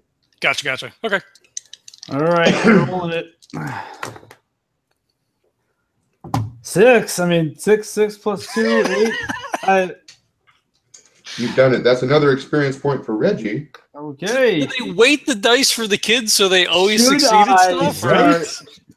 Just let me know if you want me to use different dice. No, it's the My Little Pony. You always want to make kids feel good about themselves. Wonderful, sparkles within the dye material. I don't know what all that stuff is, but it is quite beautiful. Obviously, magic. Roll a 6 every time fairy dust. Well, I'm guessing because I've been watching a lot of the show with my children, so maybe we're just attuned to the magic of the dice because I'm so connected to the lore now. But honestly, I will change dice if this gets a little bit too ridiculous. All right, everybody here has slipped before, so I'm not going to require any psyche rolls. What happens is reality starts tingling, your body tingles, your field of vision becomes pixelated, and the tingling gets more and more intense until it's a white light. And you feel a weird sensation that slices you down the middle. It's like freezing cold or super hot, or both at the same time. It goes right down the middle of your body, and everything goes black. And then it feels like the ship is tumbling, and that's why you guys are strapped into your flight seats. It only lasts for a couple seconds, and when you stop tumbling, you're sitting on a green lawn in a beautiful campus with a pink and purple sky. This is about how I remember it. Are we out of the ship? You're in the ship. Oh, in the ship. Oh, because the ship is on the lawn. Okay, good. Yeah. Okay. Whoa. All right, cool. Part 1 done. We're here. Let's take a couple minutes. Chip, can you figure out how to extract that data from Tyro? I like Fitch said that somehow it was related to using the Dream Deck to it's some kind of proprietary thing. So I think we need the Dream Deck to interpret the data. Can you see that? Yes. Can you see it big? Big enough. Yeah. No. Yeah. Okay, so you guys have landed in the upper right corner again. It's just near. That's like a football field sized area. Okay. Wait. In the upper right corner of the map. Now, Chip and Nash had been here before, so you might remember some of these buildings. That one in the upper left is the administration building. That's probably the most important one. That's where you got the data that was on the thumb drive. Mm-hmm. Mm-hmm. That big round thing in the center right with a long platform extending from it, That's where the giant baby came from. So as Nash looks over, he sees the big circular area, and he just like visibly just shudders. It's a big round dome-shaped building, and last time you saw it, the top had opened up and a big baby was coming out. Yeah. What's the matter, Nash? What's this was not a fun trip, and I'm hoping that this is not replicated. We're here for a different reason. Fingers crossed. We're able to pull something out of here because it was bad. It was real bad. And hey, you know, Nash. Yeah. Nash, do you think that the baby's still in there? He just he puts his hand up to like stop you, and is like fucking like his pinky side is like fucking trembling, and he looks at it, like flexes his fist, and he like puts his hand back down on the side. He's like, I need you to try to interpret that data before we do anything else. I don't want to be running in here all friggin' half-assed around and have a repeat of last time. Okay. All right, we can do this. Okay, by the way, it is not dark night here. It is like early evening. It's twilight. Mm-hmm. Yeah, purple twilight. That's what it was last time. So he like drops into one of the chairs in the front cabin. that? Reggie like looks a little suspicious and turns around towards Chip, who's working, and just whispers, "Hey, Chip, you're gonna have to fill me in on what the fuck you're talking about with this baby." It was huge. Like There was a big baby, like a huge baby, like a 50-foot tall baby. Well, now I understand his reaction. No, you don't. No? He gets up. He leans in even closer to you, and he's like, "It looked like him." He just he almost jumps out of the chair and just like makes for like the back hatch. He doesn't say anything. He's out. Nash, I'm doing stuff here. Yeah. Just let me know. Let me know. Oh, You're like throwing shit around with the back. I'm going to leave you to this, but I want to tell you something. I want to give you a note. Your intensity was outstanding when you delivered that last part. And then Reggie will walk off to. we'll walk after Nash. This is a man who knows how to talk to actors. Nash, hold up. And he's like in mid, like he's like pulling some shit open, and he just like kind of stops, like he was frozen, but he doesn't like turn around or do anything. Hey, I need to know what happened the last time you were here, because I've never been to places like this before, and what Chip just told me seems kind of fucked up. Nash, tell him about the 80-foot baby. Oh, Chip, no, this is strange. Chip, just stop. Chip, just please don't make me regret. Just see if you can get the information, please. All right. But this is very important, was it 50 foot or 80 foot? Because Chip told me 50, and now he's saying 80. He just, he fucking grabs your collars, and he's like, stop. Just stop it. Nash, you're cute as a baby, though.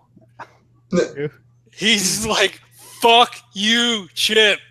All right. I'm going to drop this for now because I can see that you're agitated.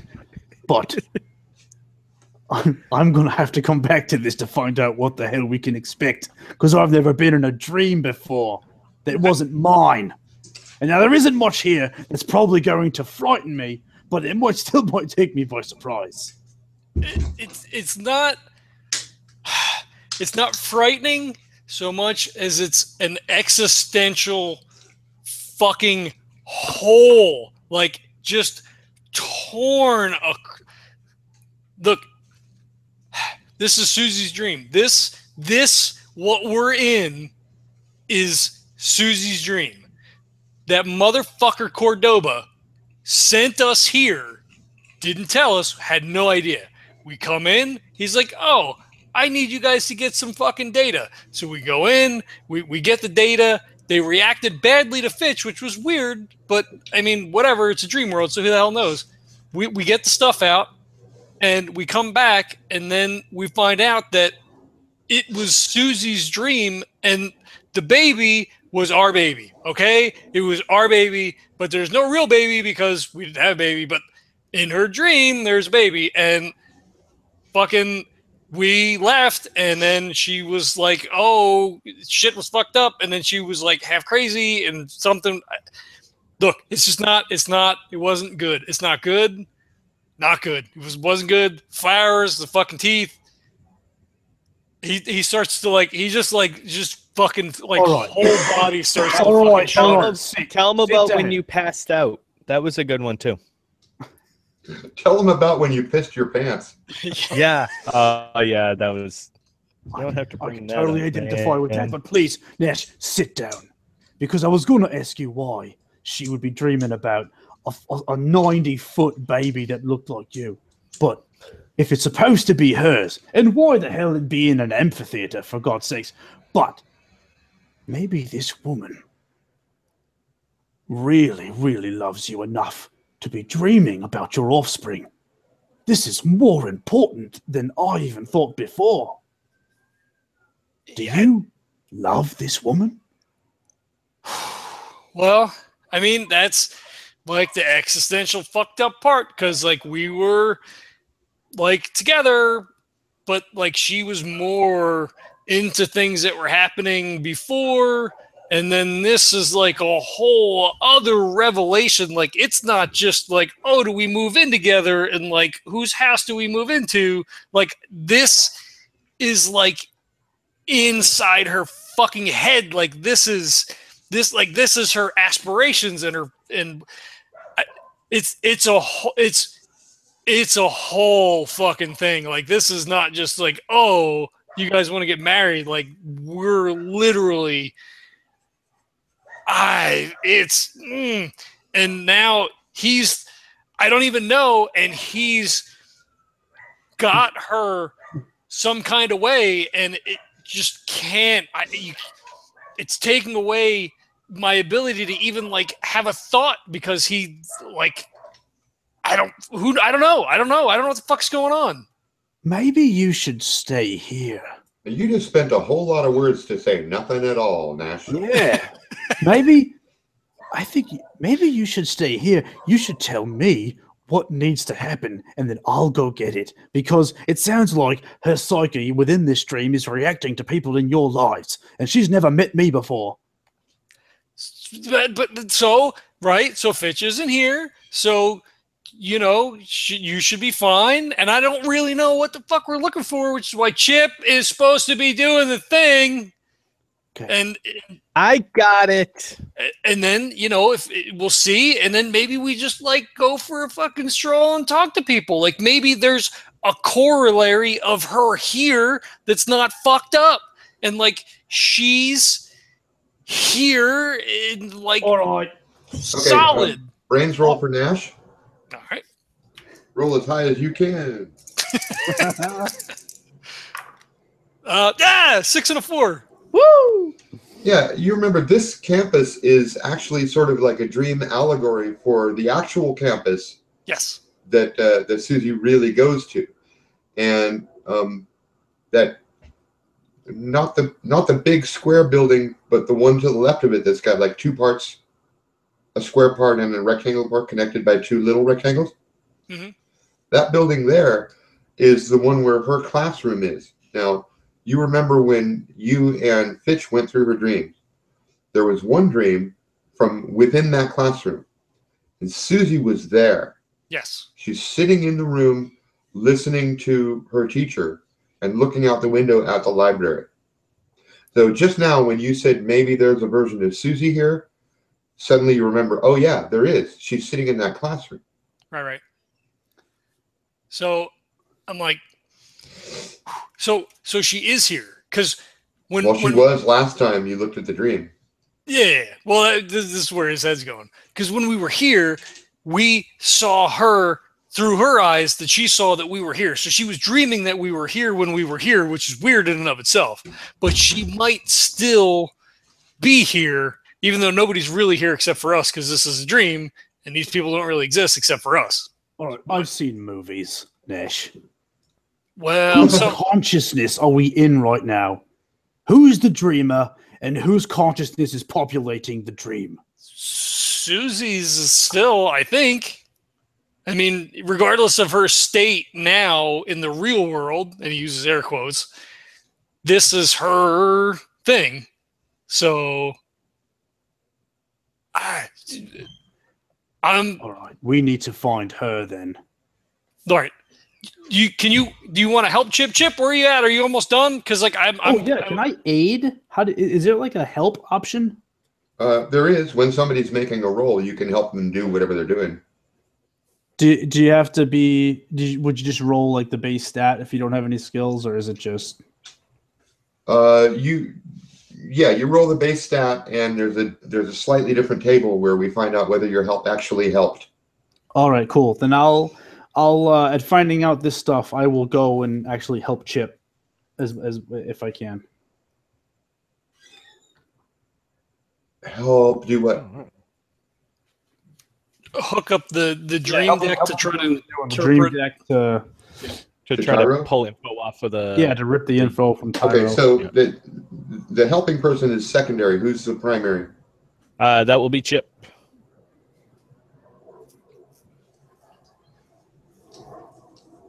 And, is my microphone not working? You have electronics. Oh, I am okay. Yes, I have electronics. Okay, so this is an electronics roll for you. All right. And it's going to be hard, which means you want to beat 5.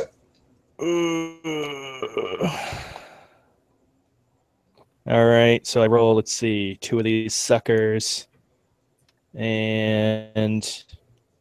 all right, so I rolled a 4, and then I have a +1 in electronics, so that is 5. So is a tie go to... You hit exactly. That is a yes, but... Oh, right. Okay. You have access to the dream material, but you notice there's a lot of other data here that is encrypted, and you can't get to it. Okay. You can now, if you want to, you can use Tyro's screen to look at all the dreams that Fitch looked at last episode. Okay, all right. But you've also noticed that there's a whole big archive of data that's encrypted. All right. You cannot open it. All right. Now, what about John had asked about maybe Reggie? Oh yeah, the help. Can I boost that? Yeah. Okay, let's see if you can. Okay, I may have to retcon first. So let's see what you do. Probably just rolling brains. Okay, for you, you want to beat 3 using the same skill. So brains, yeah. Okay. All right. What's your highest? 5. Yeah, you know what? You just figured out that Chip was ignoring the advanced menu the whole time. It's like, hey Chip, I've got another note for you. Look on the advanced menu. Something like this. Check the advanced menu. Oh, okay. And he hits super and A. Yeah. Right. And all of a sudden, this stream of data starts pouring past you. It looks like you're looking at it's hard to watch. It's going by so fast, but it's scenes from her life. It's books she's read. It's movies she's seen. You see Nash's face from time to time. You see Nash's cat. You're looking at like the contents of her brain, and there's a weird sort of mixed feeling. You can actually literally feel this is sort of a poignant sadness. And you're looking at her life going past in chronological order you think, because the point of view keeps getting taller and taller. You can't tell what's real and what's not, what's a dream. You're seeing dreams, you're seeing birthdays, you're seeing her learning to drive, you're seeing that time she went to Disney World with her grandmother. You're seeing all of these things are shooting by so fast, it's really hard to grab any particular moment. But as you get closer to the end, more and more you see Nash's face, you see Nash naked, you see Nash on top of her in bed, you see Nash's cat jumping into the bed with them. You see Nash say, "I love you." Oh shit. Hey Nash, So- that's you. Oh, that's you. Oh, that's you. Oh, that's you. Oh no, no. Not So he- getting out of my head. Yeah, when Reggie went in to help, like after a minute or two, he kind of came up and had like, you know, arms braced on either side of the little hall coming into the cockpit, and he's like watching this over, and you just see like just when you turn around and be like, "Oh, that's you." There's just like a pained expression on his face. Nash, is this what Cordoba has? That so that's what he sent us here for. Apparently, this is a copy of the thumb drive that we gave. I gave that motherfucker all her life, her whole life, on a fucking thumb drive. This is the kind of thing we used to fight against, Nash. He just like his shoulders sag and his head just drops. All right. I'm sorry. I know you didn't. You probably didn't know what you were doing. But we've got to stop this. I mean that's why we're here. How many other people? How many of these dream decks are there? Couple 100,000. There's a lot, and Yeah, everybody in Reggie her would class probably has sit one. down at this point. He grabs a seat and just kind of lets that reality wash over him. There's no way to know how many people he's done this to, or if it's just like, how could it just be her? Like what would Well, make hang on. You did remember Lithium told you that Cordoba has invested in a huge the artificial intelligence. Yeah, a big AI to do deep learning in order to locate the dream worlds corresponding to the dreamers. And according to Lithium, this was the first and only hit. Right. So it took an AI months to find even one match. Well, that's where Nash is. So like he doesn't know if it's if there's other people that will turn up. Like as far as he knows, it's only Susie, but he has no way to access. Like nobody else in her class was affected. Right, and as far as Lithium knows, because you're just basically trusting Lithium at his word. Yeah. So yes, we can't. This has to fucking stop. I mean, there's no way. Chip can go on TV, but this guy's got more money than he knows what to do with. I mean, like he gave us his ship like as a fucking afterthought. Like he didn't even need it; he just had it.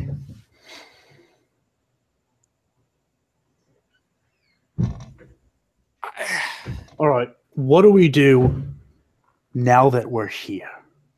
Now that we were able to take the info from Tyro, is that the AI's name? Tyro? Yeah. This is Tyro. Now what? We're gonna go over to classroom. She was here last time. Maybe she's still here. Maybe she's like cognizant here in this world. Maybe there's something that she knows here that she doesn't know there. I don't know. All right, then we need to go. Conscious. We need to figure this out. And I've got one very important question before we go. Yeah. What happens if I kill the 90-foot baby?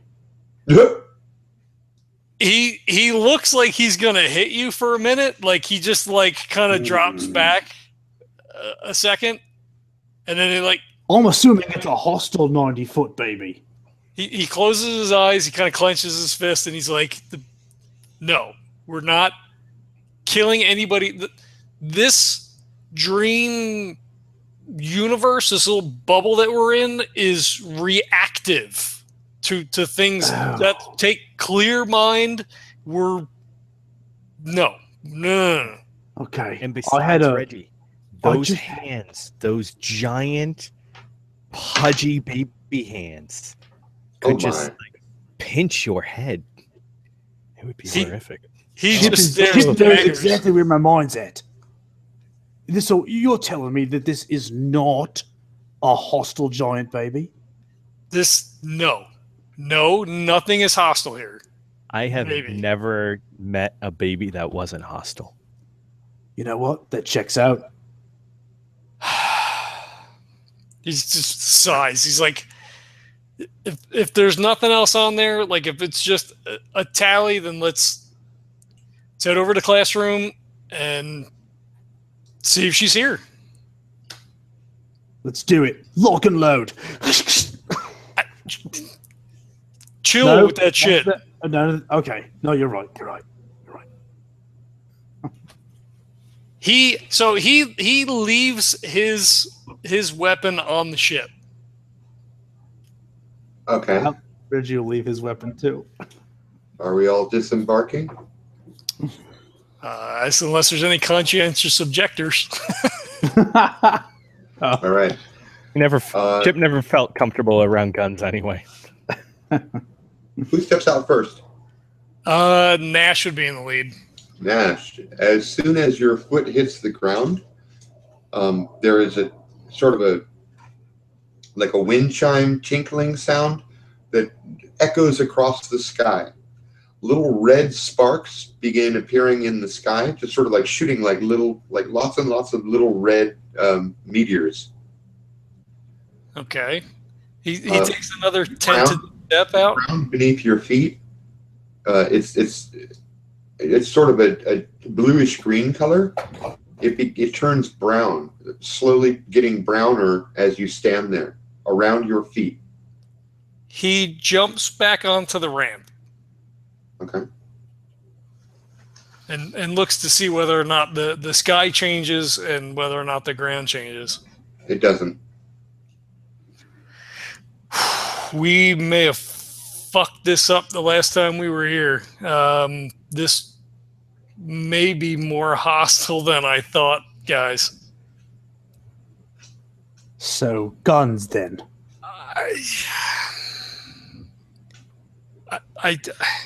Yeah, I mean, I guess just to be safe, but no ill intention. But you could see that the ground, changed to brown, which means I don't think it's as welcoming as it was the first time.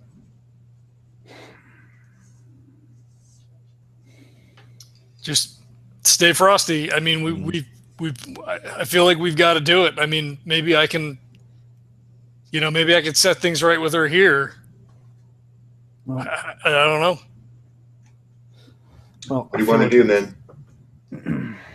I guess grab the weapons and sling them, and you know what? Pull the tiny tyrant closer to the building. That way we don't have to walk as far, and maybe it'll be a little less disruptive. So drop it right in front of the classroom, or right in front of the door, like as close as we could get to the door to the building, so we can kind of like hop out and hop in. Because maybe the concrete. That would be a pilot roll, and you only have to beat 2. What roll? Is he piloting? Oh, okay. He's asking you to move the vehicle over to the administration building. Over to where the classroom would be. Oh, okay. That way, if the concrete is not as reactive, if it's truly concrete, they could hop off, get right into the building, and make a beeline for her classroom. It's not. There's no concrete here. It's all grass. Okay. All right. So it's no longer Psyche at this point. It's back to Grace for the piloting, right? Correct. Okay. So 3. All I got to do is beat 2. Okay. I have 5 plus 1. Oh, well, That's an experience point, and you tell me just how brilliant that maneuver was. Not only will I tell you how brilliant this maneuver is, I'll do it in character. I'll lift the ship up. Now, are you paying attention, Chip? This is very important. When you're doing a short distance jump like we're doing right here, it's very important to keep your engines in the lower gears to not disturb any of the ground below us. Now, we're going to very gently bring her over the top of this building here. And now, as you see, I'm decelerating slightly, and we're just going to nestle her down nice and easy right outside of the door. Did you see that, Chip? That was a beautiful landing, and in fact, you put it down in such a spot where, Nash, you're looking out the window, you can literally see Susie through the window of the building. Is there any, so as it's coming in, is there any reaction from her? Does she like start or like lean forward and stare intently or look angry? Like, I don't know how much we can tell. Like, if I could see her face, because I know it's her. Okay, well, let me back up a little bit, because while Reggie is performing that amazing and graceful maneuver, the red streaks in the sky begin getting more frequent and larger, and it begins to rain. So by the time he sets it down, you've got raindrops forming on the windscreen, and you're looking out at Susie, and it's hard to tell from this distance, but it kind of looks like she's shaking. She's not looking in your direction, but she is shaking, like sitting at the desk, shaking, like violently. I'm like, fuck. I'm like, back it up, back it up, back it up. Move the ship, move the ship. All right. Okay. I thought, all right, that's the problem. I'll back it up. All right, I won't even make you roll. Nothing changes. In fact, the rain is increasing. Fuck. Nash, This might be you're gonna bad. have to talk to her, Nash. But the closer we get, the more crazy the world is. It's like rain now. Maybe She that's was like, the idea. Maybe you're gonna have to go down there and talk her down, mate. all right. You think there's a safe way of talking to a woman? Yeah. Jesus. In her dreams? Yes. I mean, fuck, I don't know. Like, what do you guys think? I mean, this seems really bad. This is why we're here. This has to be done. Nash, Yeah. go to her. It's now starting to rain really hard. Fuck, let me out. Just let me out. Go.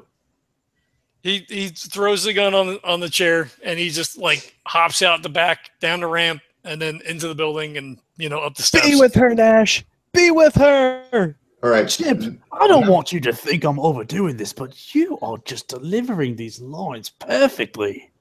Thanks, guy. Nash Damn. jumps out of the ship and runs across to the entryway of the building. And you guys notice, as Nash notices, that every time his foot touches the ground, there's like a black spot that remains. Chip will kind of lean over to Reggie and like lean on his shoulder and like looking like almost like your proud child going to their first day of school or something. But then he'll turn to Reggie, Billy. Should we go with him?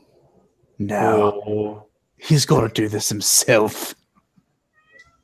But there's guns and stuff. Nash clears the distance between the ship and the building. He gets to the front doors of the building. He throws the door open. At the moment he throws the door open, there's an earthquake. The ground trembles for 2 or 3 seconds. Y'all feel it. He stands in the door, kind of like torn between like just getting out of here altogether and like going in and seeing, like, he's so torn as to what to do. Like, she's not cognizant in the real world, and his proximity to her in this world seems to be making things worse. Reggie and Chip are like in each other's embrace unconsciously, just watching him at the door like it's some like shitty romantic movie. Fuck! I legitimately don't know. I feel like we should leave. Like as a player, I feel like we should leave.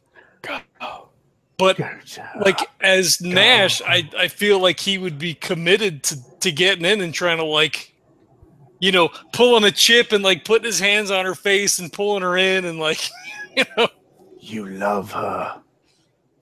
So he like one, you know, quick glance back to the ship and then he just fucking runs up the steps. Yes, Thumbs up. Chip with the thumbs up. Oh, he did it! He did it, Chip. Oh, I knew he would do it. Yeah. He's just yelling, Susie, as he's running through the building. That's awesome. Okay, so a couple things happen really quickly here. As Nash enters the building, the ground again trembles violently. You guys in the Tiny Tyrant feel a lurch as the ship drops like 1 foot on the starboard side, and you realize that the ground is opening up beneath you. Enough of this. I'm going to say airborne. Nash, you're inside the building. You're running up the steps to get to the second story where you saw her through the window. And as you do that, the rain pelting the window, you can see it down the hall on your right-hand side is a whole big row of glass, windows. The rain is starting to hit the windows so hard that the windows are starting to crack. So he's like outside the door to the room, and there's a sound of thunder outside. He yells her name from the door. He's like, Susie! Okay, now something really weird happens. I'm going to need everybody to make a psyche roll. Oh, shit. This is where it goes bad again. Oh, God. Okay, you want to beat 4. I rolled a 1 and a 2. That figures. Chip got a 3. I got a 4 on the dot. So you weren't here, so it makes sense, right? So Nash is broken. Yeah, so this doesn't faze Reggie at all. But you other two guys, you're gonna need to decide whether you want me to roll your action or whether you're gonna tell me what crazy stupid thing you do out of a fear response right now, because Susie's voice, sobbing with tears, echoes from the sky and says, Nash, is that you? Help me! So all right, now both of you guys, that terrifies the shit out of you. You want me to roll it, or you want to tell me what happens? As always, the dice come up with anything better than I ever could. Chip, you just lost 1 point of psyche. Oh, wait. So I'm at 0 then. Downward spiral. And I'm in the in the cockpit. And that means that Chip is incapacitated right now for about a minute. He's just gone completely stone cold frozen. Chip. Probably mumbling something to himself. He may have wet his pants. He is unable to process the reality that he's in right now. How about you, Nash? You want to roll it?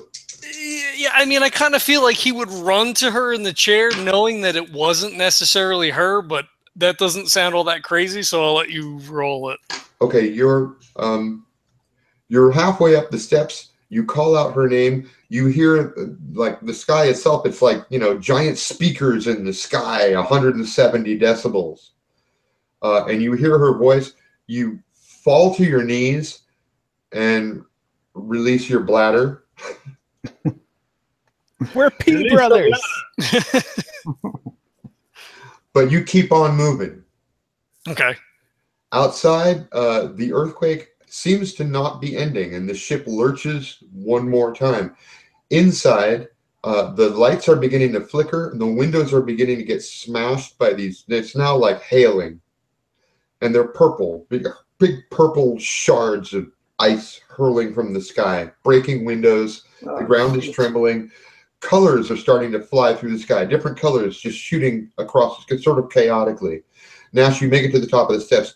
You run toward the door of you've been in this room, so you know exactly where you're going. You run toward the door.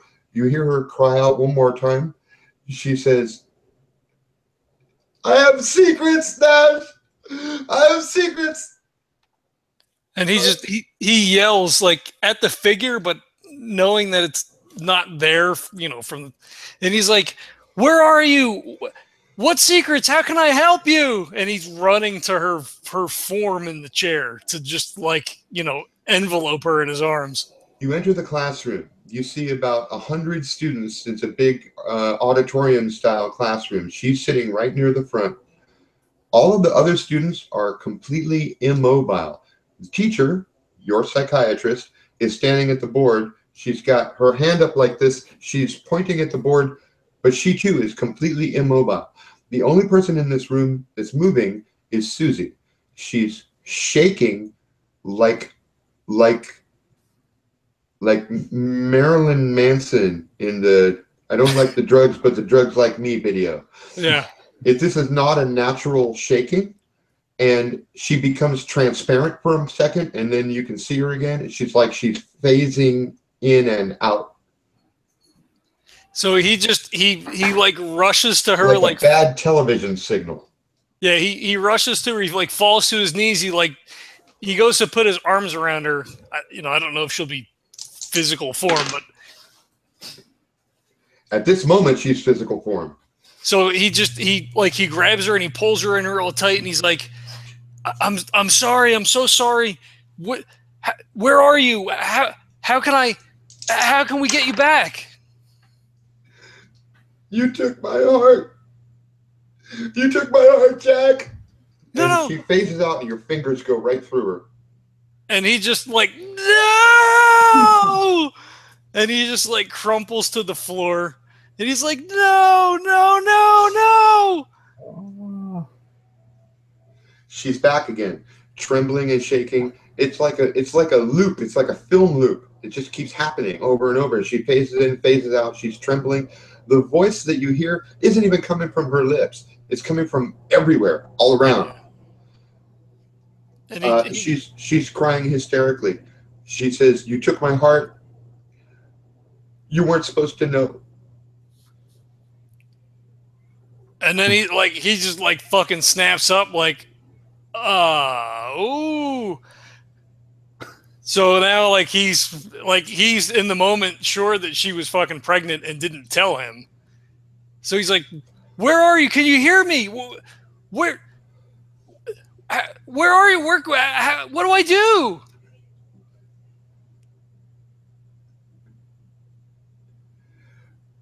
It sounds like she's not listening to you. She's just repeating the same stuff over and over again. Gotcha. She says, "You took my heart." She says, "You weren't supposed to know. I didn't want you to know. I don't want to drive you away. I knew it wasn't time. I'm sorry. I'm sorry, Jack." And you guys out in the ship, as the ground opens up beneath you and the ship tumbles into a chasm from which there is no end. The screen, which you never turned off, shows Susie entering an abortion clinic.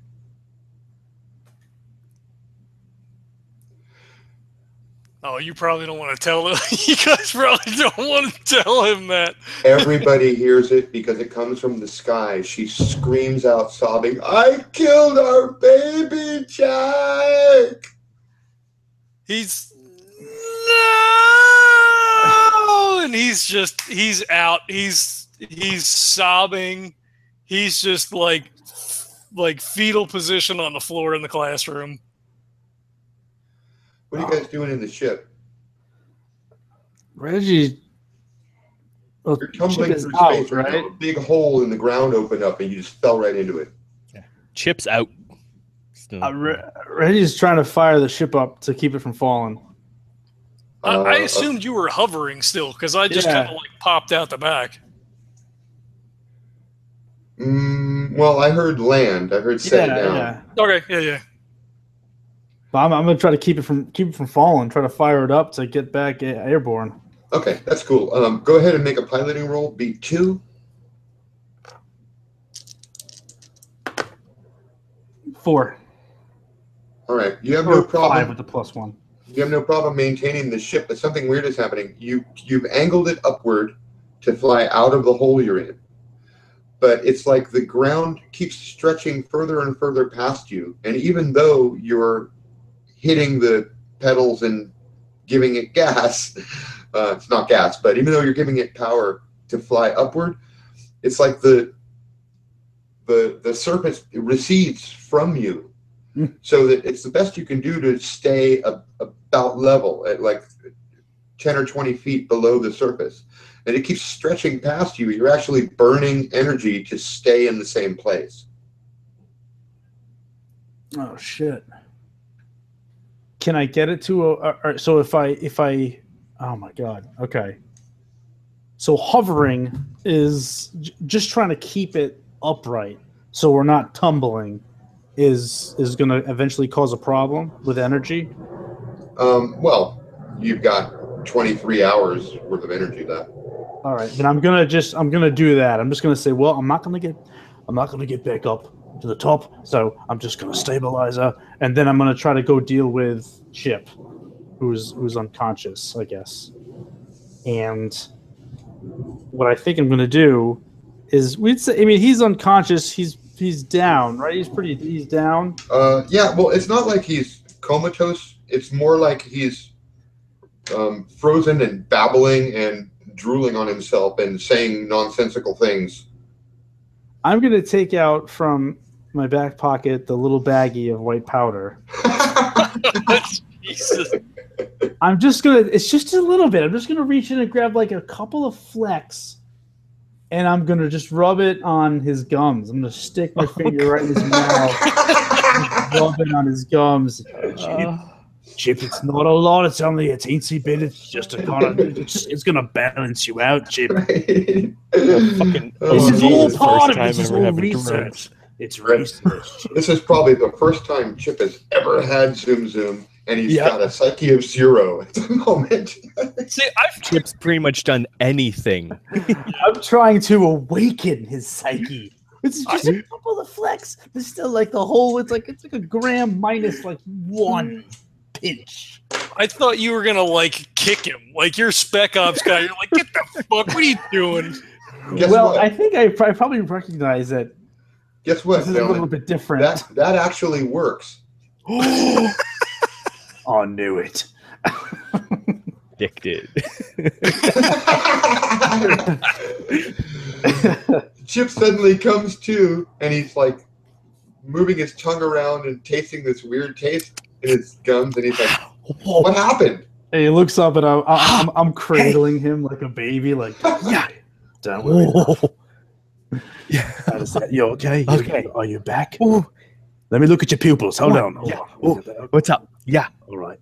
You're good. Mm-hmm. You're back, right? Yeah. All right. Oh, yeah. We're not Okay. going to talk about what happened. No. You're just going to get up, and we're going to try to work this problem out. I can't get to the top. We're burning energy, mate. Trying to just here. We got to get back to Nash. Nash, Chip. What? Nash? Back to Nash. Nash. Okay. Yeah. Nash. I know, like, kind of like smack himself in the face a couple of times. You've been here before. Talk me through this. How do I get us out of this hole? Okay. Okay. Brains roll for both of you. All right. Beat a 3. I did not. Oh, you finally failed something? I did. I got a 2. Yeah. Oh, What about I got Chip? a 6. Chip. Yeah, it's a good thing we woke you up, because you should just slip back to the original node. Oh, Blink out and blink back in. yeah. Just reset. Hit reset. Reset. Reset. We just start again. He's saying use slip dynamics to disappear here and reappear back on the football field. Right. We're not going to lose Nash?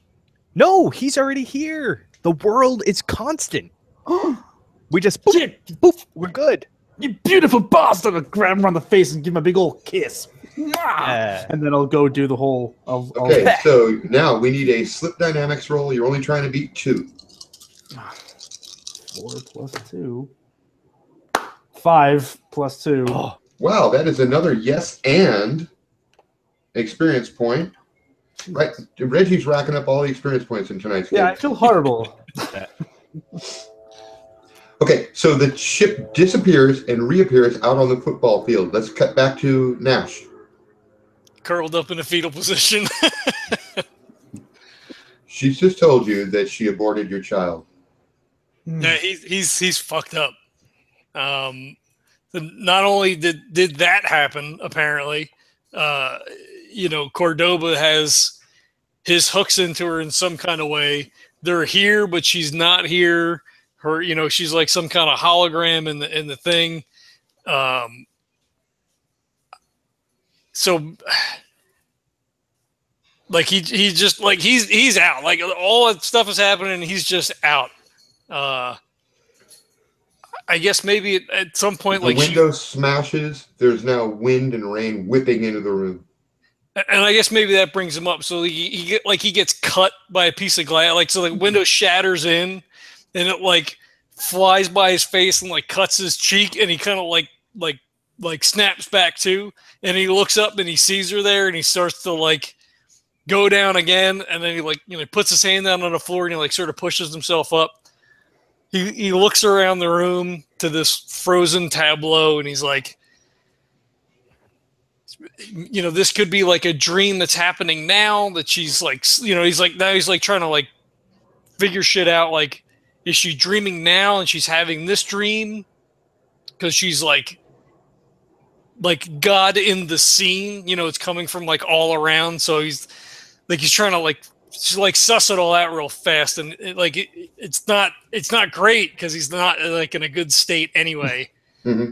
So he makes like one last, like she phases out like while he's kind of like standing there like fucking Rain Man, and then like she phases back in, and he grabs her face and he kisses her on the forehead, and then he fucking runs back out of the room and back down towards where he assumes the ship is. Yeah. Yeah, and imagine your surprise when you discover it's not there. There's a big hole in the earth instead. Yeah, he runs out, like he busts out the fucking door and like takes one step on the edge of the thing, and then there's like a hole, and he like fucking pinwheels and like grabs the door, and he's like, "Fuck!" And then he's just like yells. Susie's like, voice in the sky is, you keep hearing it, right? You keep on hearing her blubbering and crying and sobbing hysterically. She's saying things like, "You'll never love me now." Oh, it's bad. So he's clutching onto the door, and he just starts yelling, "Chip, Reggie!" And he's like leans to kind of like look down the hole to see if the ship is in the hole. I'm sure you think that's where it is.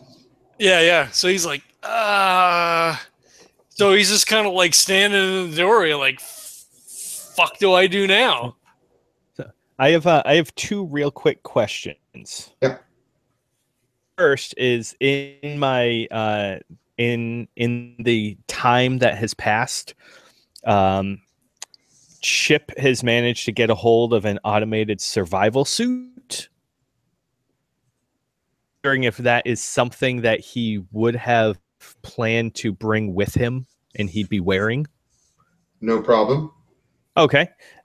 In that case, question number 2, do they have comms? And would I be able to have linked up with Nash's? Nash, are you wearing a suit? I was not, because I think the atmosphere here last time was normal, so to speak, and we didn't need it, so he never put one on. Yeah, you brought your suits last time, but then discovered the atmosphere was normal, so you opened your visors and walked around normally. Yeah, and when they got there, he just, when he stepped off the ship, he didn't have one on because he figured they weren't going to need it. I mean, they're on the ship. I mean, part of the thing, but yeah, he's street clothes. And he got rid of his phone, so. Yeah. Can I do a flashback scene? Yeah. So this is pure. I don't even. All right. So just stop me if this isn't how this works. But I want to say that we cut to this scene, and it's in the past, and it's Nash and Reggie, and they're like pinned down and there's this heavy gunfire going on all around them, and they're just sitting there, and for some, and it might just be the flashback messed up, but Reggie is in the loincloth, and he's laying next to Nash, and they have their weapons up, and they're pinned down, and they're having a conversation, and Reggie is saying, Nash, this is probably going to be it. You got any women back home? Do you have a lady friend back home? Yeah, Susie's is, she's my girl. She comes over like it's not super serious. I mean, it's kind of, she's just around and we're together, but she's kind of young and she's going to college and all. So it's, it's. Do me a favor. I don't expect I'll ever have any sort of relationship like you've got with your lady friend. But just tell me, here at the end, what would be the one thing you would want to say to her right now before you die? I mean, I guess if this is it, I just, tell her that I love her and, don't be a downer, man. I mean, we'll be fine. I mean, we're going to get out of this. Don't worry about it. And sticks the gun up over the thing. And that's kind of what I was trying to get. There's this flashback of that whole concept being reached, and then we flash forward. Did I do that right? Well, you kind of handed the scene to Nash, but I appreciate what you're doing there. Now let's see if he picks up the ball.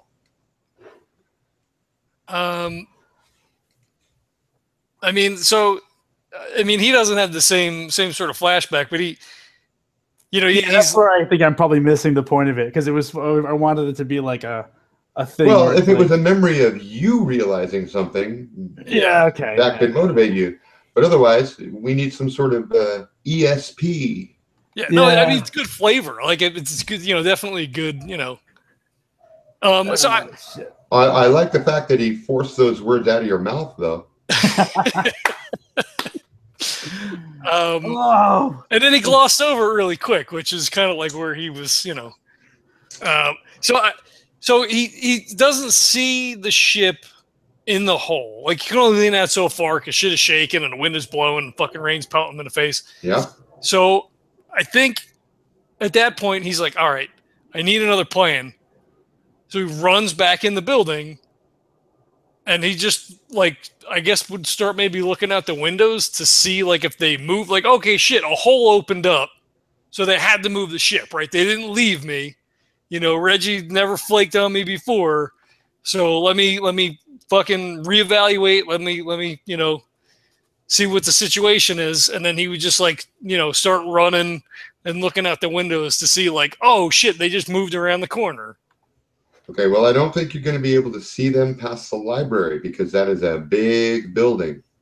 So you're unable to see the ship. And meanwhile, the rain gets even harder. The rain is now hitting the ground so hard that it's making softball-sized holes in the ground. Buildings are shaking. Windows are smashing. And the facade of this building right here begins to crumble. Oh, fuck. Fuck.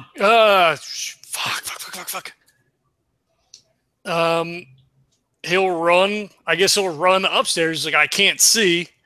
So let me run upstairs and see if I can. There are chunks of plaster and particle board falling from the ceiling as you run up the stairs. He will grab, I know, he'll look for something he kind of hold up over his head. Like if there's like a placard on the wall or something that says this room this way or something. It's got a screw in it, or one of those standing metal signs. It's Psych 101 this way, or it's so and so's office, that way. Dream imaging laboratory. Yeah. So he grabs that and he's holding it over his head. The shit's pounding off of it. He runs back up to the classroom because they came she saw them when they were here. So it's oh fuck, maybe I'll be able to see them from up here. Right, because I got a better field of view. You get to the classroom, the sobbing is still continuing. It's getting louder and louder. The weather is now so loud. The wind is whipping around. It's getting hard to hear her voice. It's like she's coming through whirling winds and sort of in the background. Her voice is like echoing through the sky. And she says, I've ruined everything. I've ruined everything. It's all over. He'll never love me now. So he's like, it is not cool. He's like, he just kind of like half whispers to himself. He's like, it's, it's okay. I couldn't not love you. I mean, you should have come to me. We could have made it work. It's not, I mean, he just kind of like inner monologue, kind of like half spoken, where he's just kind of like trying to talk to her, even though she's, he's responding to things that she's saying, even though she can't, kind of hear what's going on. The wall of the building literally sloughs off the building. You're now exposed to the elements. The wind is whipping around all the papers and shit in the room. She's screaming that she's ruined everything. It's all over. It's all over now. And the ground begins shaking violently, and it's not stopping. Do I see them now from the upper room, or no? No, they're on the other side of the library, which is the biggest building here. Fuck. But let's cut back to those guys, because the weather just got a lot worse and the earthquakes are unceasing. Well, I think I gotta get. Hey, Chip, I'm not gonna lie. This is some shit we're in right here. I'm gonna have to get up off the ground if these earthquakes are gonna shake the ship apart. Well, we need to go get Nash. Oh, you're damn right. We need to get Nash. We're gonna head right over there right now. Then fly! Fly, you fools! Fly, you fools! We did it! Yay! Okay, piloting roll, I imagine. And because of the storm, I'm giving you a -1. I appreciate that. And let me see. Awesome. Beat a 3. Well, I rolled 2 plus 1 minus. So no. Oh, you missed by 1. Could possibly. Okay. That's a no but. So what I'm going to say the but is you got up high enough so you could see Nash and Nash can see you, but the wind whips you back down again. You now know where each other are. Okay. Oh shit! This is rough. This is rougher than I thought. It's like you're flying in a hurricane. Oh boy! Could literally pieces of buildings are now getting torn off buildings and fucking whipping around, hitting the ship, smacking into other buildings. Tyro, do you have a fog radar? You are starting to get the sense that this entire place is falling to pieces. Could Chip possibly use his little mechanics knowledge to assist in boosting the power output to maybe make a future chance of flying possible? That's awesome.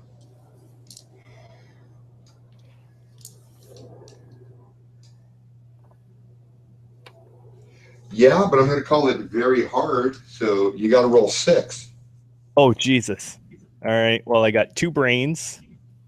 I got 2 brains and a +1. Let's see how this goes. Okay, one of those better come up 6.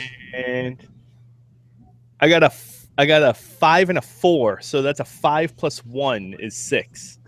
Okay, you hit it exactly, and that is a yes, but. Now, okay. Let me figure out what the but is. I love you buts. do I've been manage trying to find that out for years.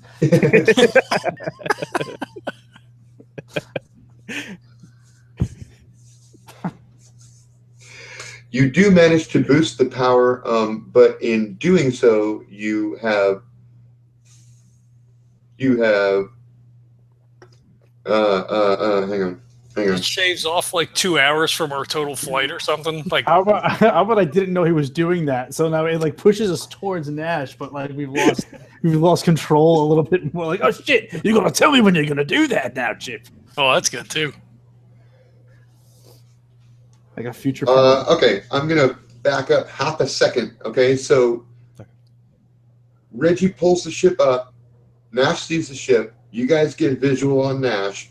The wind whips the ship back down again, and just then, Chip dives forward and he hits a few switches and cuts down a few emergency systems. Unfortunately, you've just turned off life support and lights inside the ship. Who needs so? So the sound of the air being pumped in stops, and it goes black inside the vehicle as you shoot upward into the sky. Not that one. Not that one. Back to Nash. He's just like he's kind So of. you just saw the ship. It pops up. It goes down, and then it shoots back up again. He's like just waving his arms. He's like, "Hey, hey, hey!" Because he's got no way to get down from there. Like literally brought nothing with him. You are, by the way, you're surrounded by rubble now. The whole side of the building has collapsed in. You look up and you see like all these people in these rooms are not moving. They're like mannequins. All of them sitting there getting their hair is whipping around and shit is flying past them, and they're still not moving. And Susie keeps on glitching in and out. That's getting faster. Mm-hmm. So she's like glitching in and out, like like a flicker, like an old time movie. Right, right. And you can see shit ever. You can see through her even when she's there.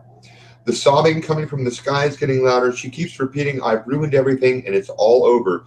Giant cracks begin appearing in the ground all around you, and you hear a baby cry. Son of a bitch.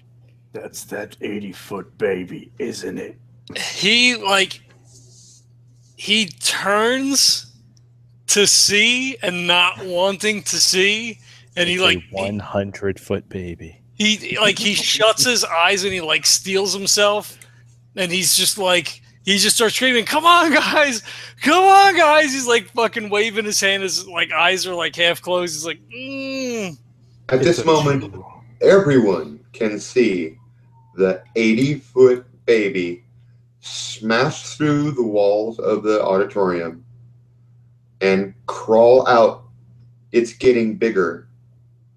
It's heading toward the library. It's crying and crawling. Chip, I've seen a lot of fucked up shit in my life, but this is by far the most fucked up shit. Okay, by the way, since this is your first time here, Reggie, I need a psyche roll from you. Oh, shit. That's perfect. You want to beat 5. Okay, psyche roll. 5. So exactly right on it? Right on it.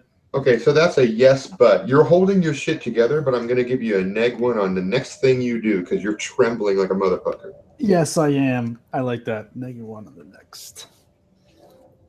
Okay. Oh my god. That's far worse than I thought it was going to be. Nothing can prepare you for this. Now the baby's crying and Susie's crying, and the two sounds are mixing together, and it's like impossible to tell which is the baby and which is Susie, but it's getting louder. The wind is getting louder. Everything is shaking. You guys are up in the air, so you see from above, and you're not being shaken anymore, but you can see buildings starting to crumble. One by one, they're just falling down. Nash is also crying at this point. I would bet. Let's jump back to Nash. So the wind is whipping his hair. The rain is hitting his face, mingling with the tears.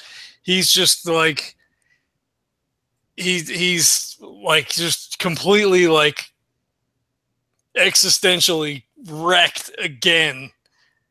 Seeing the baby crawl away and just like pondering what could have been, what might have been. He looks to her form flickering and it's just like, for whatever he had felt before, like all of this had happened, it was kind of like, whatever. it's just like it's like all collapsing on him. Like his whole world is becoming just like a pinpoint of this moment of what had happened before, and he's just like tears streaming down his face. He's just like he's got one hand like in half of a fucking broken window trying to hold on.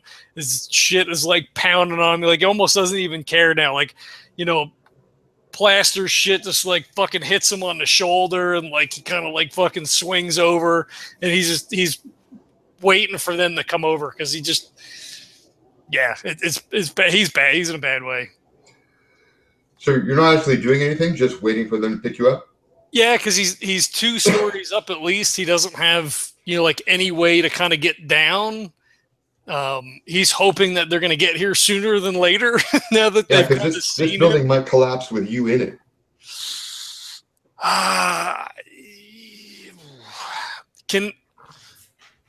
Is it fractured in such a way that he could like shimmy down like the broken like outer wall facade? Like if it sloughed off. Oh, there's all sorts of like broken surfaces and rebar sticking out. Okay. So all of that happens. He takes one last look at her flickering form, and just like steels himself that like this, they have to fix this. Like there's no if that Cordoba is gonna fucking go down. Like no matter what it takes, and he just one last look and then just like kicks his leg over the side and starts to shimmy down the side of the building however he can. Okay, this is hard. That's 5. This is a grace roll, B5. All right. If you have climbing, you can add it. Athletics, acrobatics, anything? Oh, I have athletics, but that's under might. I'll give it. Okay. With the +1 from that, I got a 6. Cool. You safely make it to the ground. She's now screaming, "It's all over. It's all over." You made it to the ground. You look up, you see the ship, which is starting to head this way. You also see the baby, which is now 120 feet tall. It is a toddler. It is standing up on its hind feet, and you watch as it smashes the roof of the library. And the baby is screaming, "It's all over," with Susie's voice. Fucking shit. Jesus. He like just tries to steel himself to it and just fucking runs towards the ship, like skirting, holes that are opening up, like pieces of building that are falling down. He's like fucking serpentine. You notice you're going to have to actually run past the baby if you're trying to make it all the way to where the ship is, or you can wait for the ship to continue. I mean, I'm assuming they're coming, so they're coming this way, and I'm going that way, and it's okay. The baby came out of the round building, and it moved toward the library. Now it's reached the corner of the library. Yeah. The ship is northeast of there, and you are south and west and a little south of there. Okay, so they're basically still the baby is between you and the football field. Yeah. I mean, it's a pretty far distance, so I mean, I assume he's just kind of running. That's probably like half a mile, but you will have to run past that baby if you're going that way.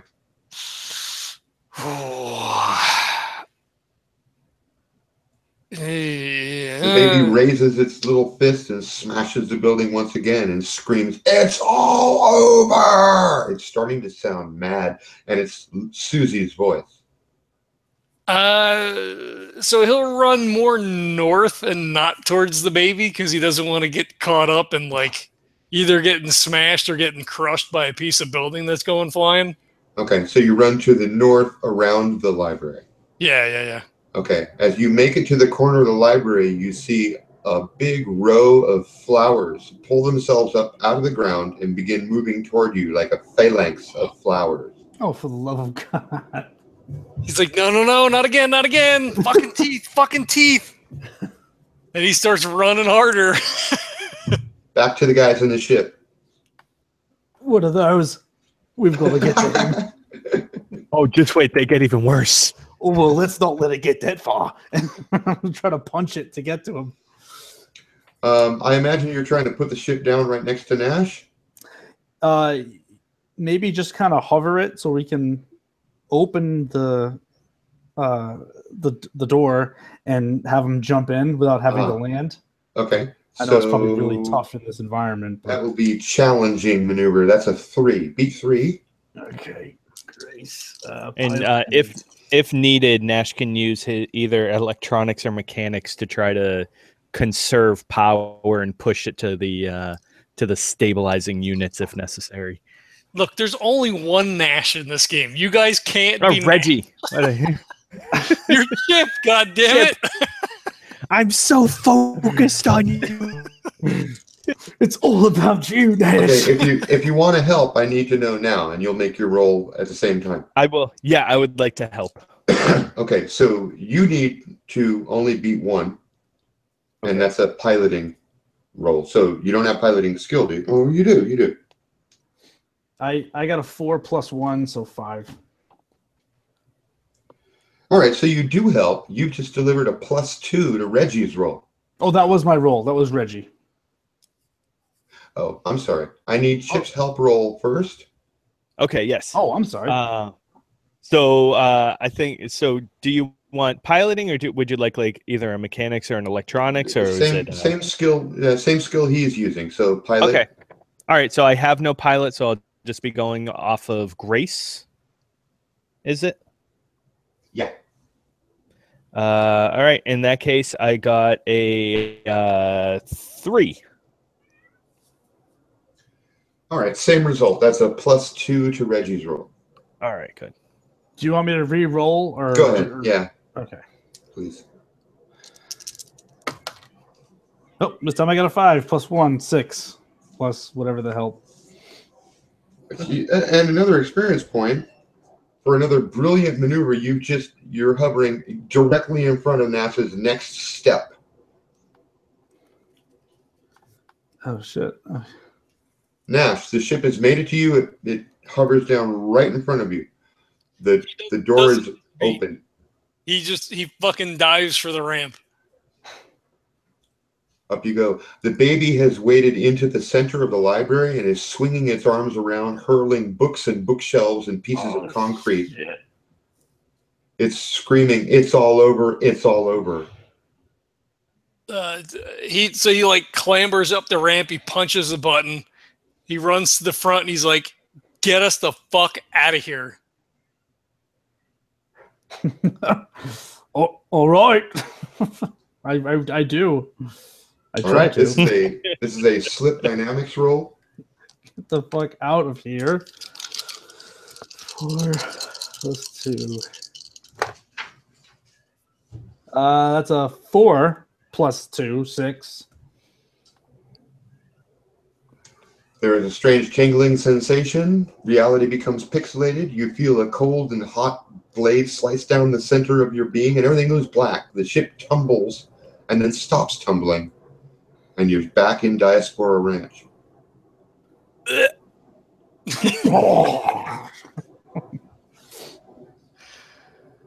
Oh my god.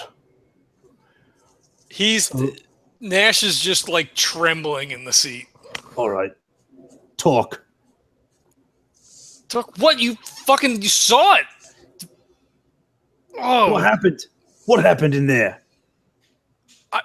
I don't know. I mean, you saw what I saw. I think that world is gone. I just hope that doesn't mean that she's gone. We need to fuck. We need to check in with Fitch. I got to make sure she's okay. I mean, who the hell knows what happened while we weren't here? She was there, but it wasn't her. I mean, she was flickering in and out, like a hologram or something. I mean, she obviously was like, she was speaking from somewhere else. She could have been dreaming while we were there, for all we know. Oh, that would be so weird. Well, that's what happened last time. You saw it. Reggie would just start pacing at the cockpit, like I don't understand anything about what's going on. Did you speak to her? What did she say? She didn't. Only the voice that we all heard. That's her. That was her. The figure didn't say anything. I mean, it kind of, but not from her. Like it was all over.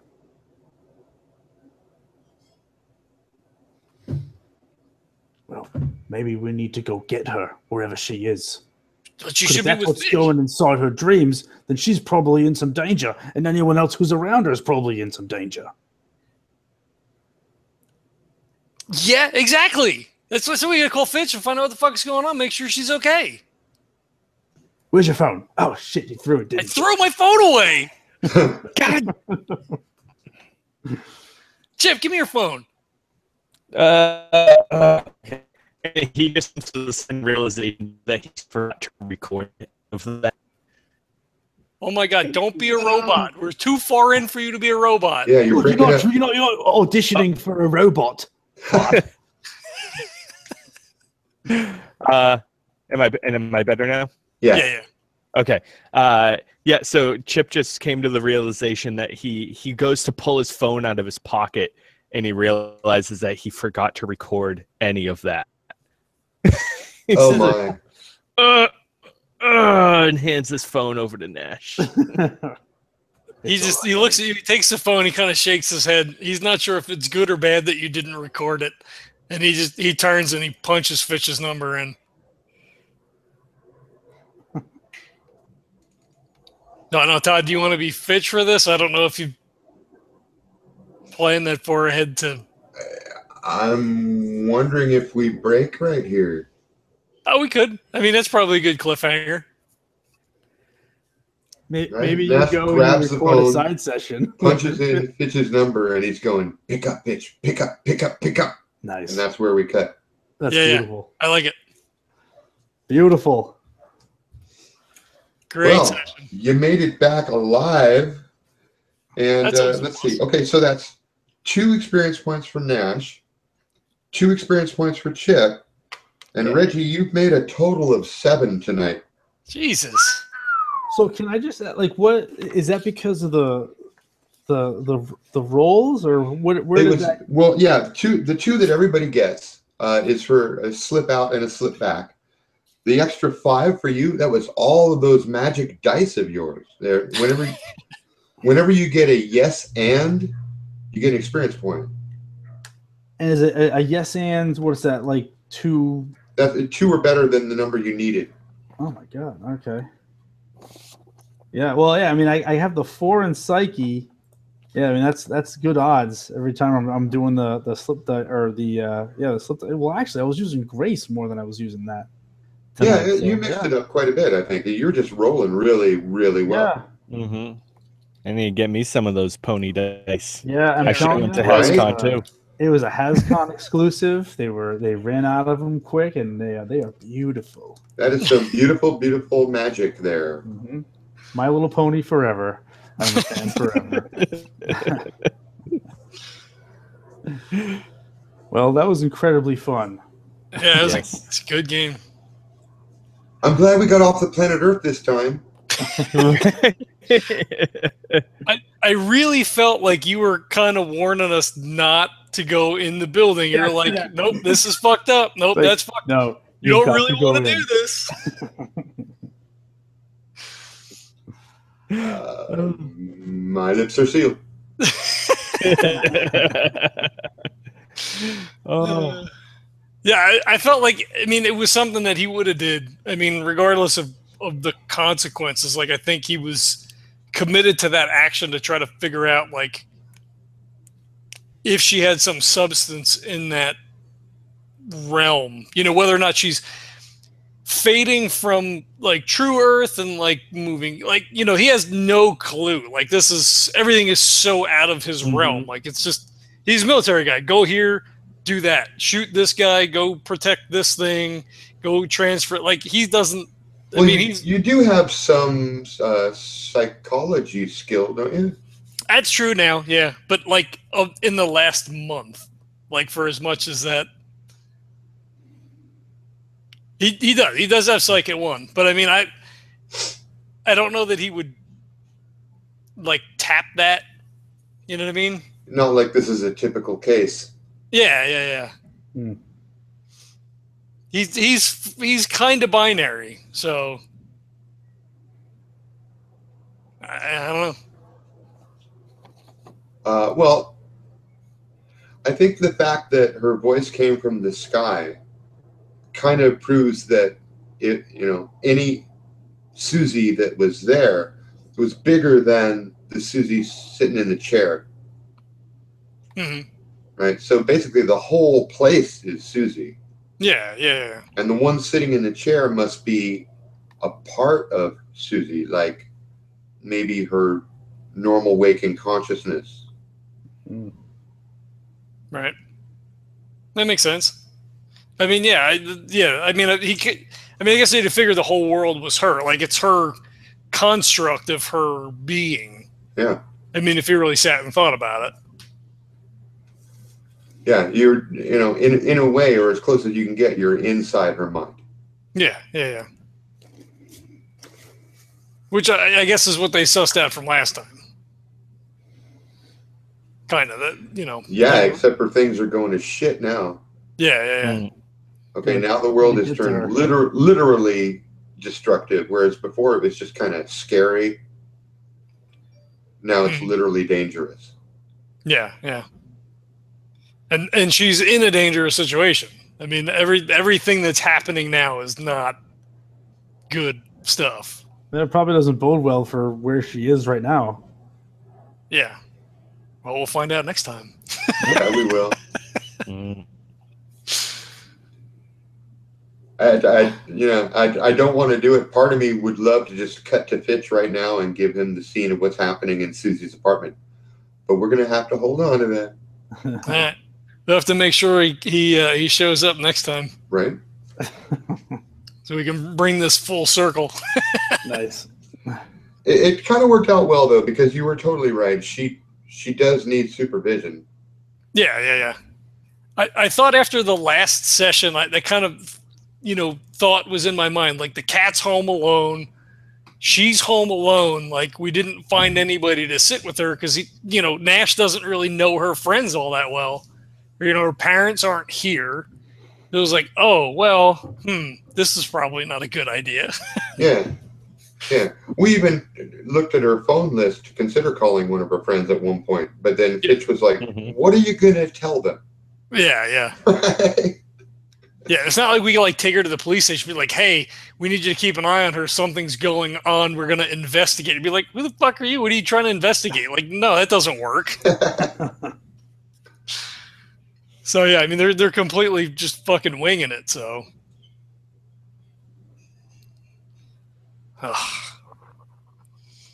It's not a good scene. Right? Nope. But it was good. It was good. I think playing with you guys is always fun. So that was a blast. I love the system. I like it. This is great. It's always fun fucking with your head. Yeah.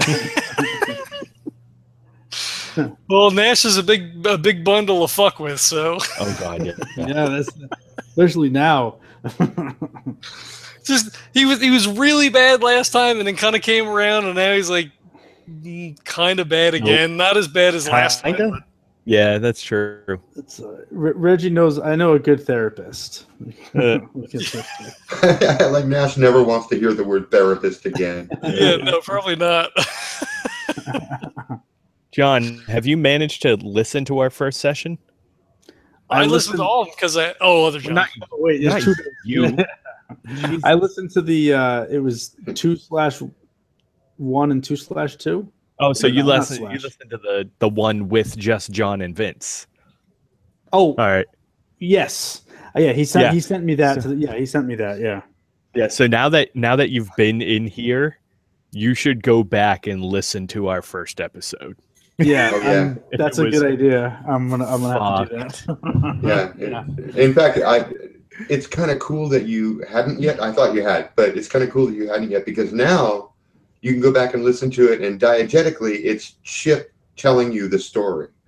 Nice. I like that. And yeah, I mean, I don't know what I thought I had listened far back enough, but I guess that doesn't make sense. Like 2 would have been what I don't know. It's just the number. No, this works out really well because at this point, all you're conscious of is like the action on the ground. Yeah. But now you've met Chip, and Chip will definitely pull you aside and tell you everything. Fill me in, Chip. Yeah.